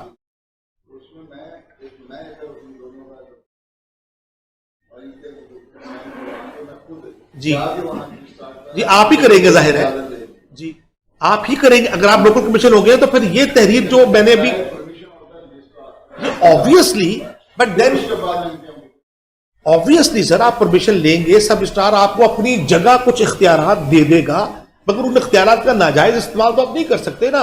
इंशाल्लाह पर्चा हो जाएगा आपके खिलाफ, रोजाना होता है सब। नहीं, मैं अल्लाह माफ करे, आप ही की बात नहीं, ये बड़ा अहम है। ट्राइब कौन होता है सर? इनको एक पार्टी एग्रीमेंट टू सेल को डिनाई कर देती है, कोर्ट में साबित करने का क्या तरीका है, कौन से रेलेवेंट बंदे आप रखने? मैंने बताया मार्जिनल में कोई डॉक्यूमेंट भी डिनाई हो गया है तो आपको ऑथर पे को पेश करना चाहिए, मार्जिनल विटनेसेस को पेश करना चाहिए जो हाशिए के गवाह है, और एक चौथा आदमी भी हो सकता है। वो कौन? दो तो वो हो गए जिन्होंने साइन किए हुए हैं पहला काम, एक वो जिसने लिखा है वो, चौथा कौन हो सकता है? स्टैम्प वेंडर तो आजकल किस्सा खत्म हो गया ना बाबा, आपको आपने कंप्यूटर में डाला और वहां से वो ले लिया, तो वो स्टैम्प वेंडर वाली कहानी तो हो गई खत्म। हाँ जी, आपने क्या कहा? आप नहीं, आप खुद तो है ही है ना, आप ज़ाहिर है आपने तो अपने हक में वही देनी है। मैं रिपीट करता हूं, दो गवाह हाशिए के, एक ऑथर ऑफ द डॉक्यूमेंट, ठीक है। अगर डॉक्यूमेंट रजिस्टर है ऑब्वियसली रजिस्ट्रार, ठीक हो गया। नो नो नो नो, मौके का गवाह, मतलब मैं मार्जिनल विटनेस तो नहीं हूं, मार्जिनल विटनेस तो दो ही हो रहे थे ना सर, लेकिन मैं मौके पे मौजूद था, I was there, it happened before, It happened before me. I was the one who was see there. बिल्कुल ये ट्रांजैक्शन हुई है. अब अगर ये corroborate कर जाता है, marginal witnesses plus author plus the witness जो मौके पे आए witness है, if ये 3-4 चीजें corroborate कर जाती हैं, fine, you are home. Last 5 minutes. Inna Allah. एक तो दुआ है, वो है. तो बाकी दो अगर तो रजिस्टर्ड डॉक्यूमेंट है, उसका पब्लिक डॉक्यूमेंट है, उसकी सर्टिफाइड कॉपी भी लेंगे आप ऑब्वियसली उस सारे प्रोसेस को भी खंगालेंगे जिसके तहत ये रजिस्टर हुआ था. देन अगर ये लोकल कमीशन के थ्रू हुआ था, that local commission is obviously a very important witness. फिर मैंने जैसे भी अर्ज किया, मार्जिनल विटनेस नहीं है वो आदमी, मगर मौके का गवाह है. मैंने अर्ज किया ना, मार्जिनल विटनेस तो 2 ही हो सकते हैं ना, but then there is someone who was there जब ये ट्रांजैक्शन हो रही थी. 2 से ज्यादा हो सकते हैं marginal witness. हाँ, क्यों नहीं हो सकते? 2 तो वो है ना, जो नहीं, कम नहीं हो सकते ना. 2 से कम तो कम पे तो फारेगा आप. हाँ. QSO पे. कम नहीं हो सकते, ज्यादा तो हो सकते हैं जी. हाँ, वो देखा जा सकता है कि इंडिपेंडेंट है कि नहीं है, but then there are nature of documents पे डिपेंड करता है ना. नेचर ऑफ डॉक्यूमेंट्स पे डिपेंड करता है. सेकेंडली, जैसे मैंने भी आपको थोड़ा बताया, एफबीआर ने या उसने रखा, उसने कहा 4 मिलियन से ऊपर की ट्रांजैक्शन है तो then it must come through banking trail. अब अगर आपके पास बैंकिंग ट्रेल मौजूद है, आप अपना स्टेटमेंट ऑफ अकाउंट लाते हैं, आपने वो पे ऑर्डर दिया हुआ है, you produce it before that, इस पे ऑर्डर का नंबर आपने सेल. अब यही तो वो बातें थी जब आप लिख रहे थे, तो मैंने क्या कहा कि यार इसके अंदर पे ऑर्डर का नंबर इसके अंदर लिखिए कि मैंने इससे वाइड पेमेंट उससे हुई है. और इससे भी बेहतर करेंगे कि लिखने के बाद उसके 2nd या 3rd पेज पे इसको पेस्ट कर दे उसकी कॉपी को. एंड देन बैंकिंग ट्रांजैक्शन है, you can always ask the bank to come before any court. Court से बुलाइए उसको और वो अपना पूरा रिकॉर्ड लेकर आएगा, स्टेटमेंट ऑफ अकाउंट से बताएगा कि ये पैसे कहां से निकल के कहां गए. तो ये सारी चीजें जब एक वेब की सूरत में सामने आएंगी, it will be difficult for the seller to say कि ये पैसे मुझे नहीं आए थे. हाँ, आप कानून के मुताबिक नहीं चलेंगे, आप अपने देसी पाकिस्तानी टिपिकल अंदाज में काम होता रहेगा कि 4 मिलियन के प्लस की ट्रांजैक्शन भी कैश पे हो रही है. अब अगर इन्होंने ये कैश दिया है तो वो पुराने जमाने में जैसे फिर मौके के गवाह आते थे, वो बताते थे कि जनाब इतने पैसे थे, इतनी 1000 के नोट थे, इतने 500 के नोट थे, फिर उसको corroborate करना पड़ता था. If you are making yourself difficult, बच जाइए आप अपने लिए. अगर मुश्किल का बायस बन रहे हैं तो जरूर बनिए, लेकिन अगर आप कानून के मुताबिक चलेंगे, ये एग्रीमेंट टू सेल रजिस्टर हुआ होगा, ट्रांजैक्शन बैंकिंग ट्रेल के थ्रू ही होगी, ट्रांजैक्शन ओरिजिनल होगी, उस पर होगी. ये नहीं होगा कि agreement to sell DC rate पर है और वो आपने पैसे एक्चुअली ज्यादा दिए हुए हैं, तो जाहिर है टेक्निकली तो उनको वही आए ना जो बैंकिंग उससे आए, बाकी पैसे तो फिर अंडर द टेबल दिए गए थे. If you are making yourself your life miserable, please go ahead. Lawyer का काम यह है कि उसको बता दें कि ये मुश्किलात होंगी अगर आप ये कम पैसे लिखवाएंगे, तो फिर टेक्निकली इतने ही पैसे गए होंगे. उसके बाद भी पार्टीज जो करती रहे, पाकिस्तानी सिस्टम है, but then we are supposed to give them true information and then they are supposed to take a corporate decision on that कि उन्होंने क्या करना है.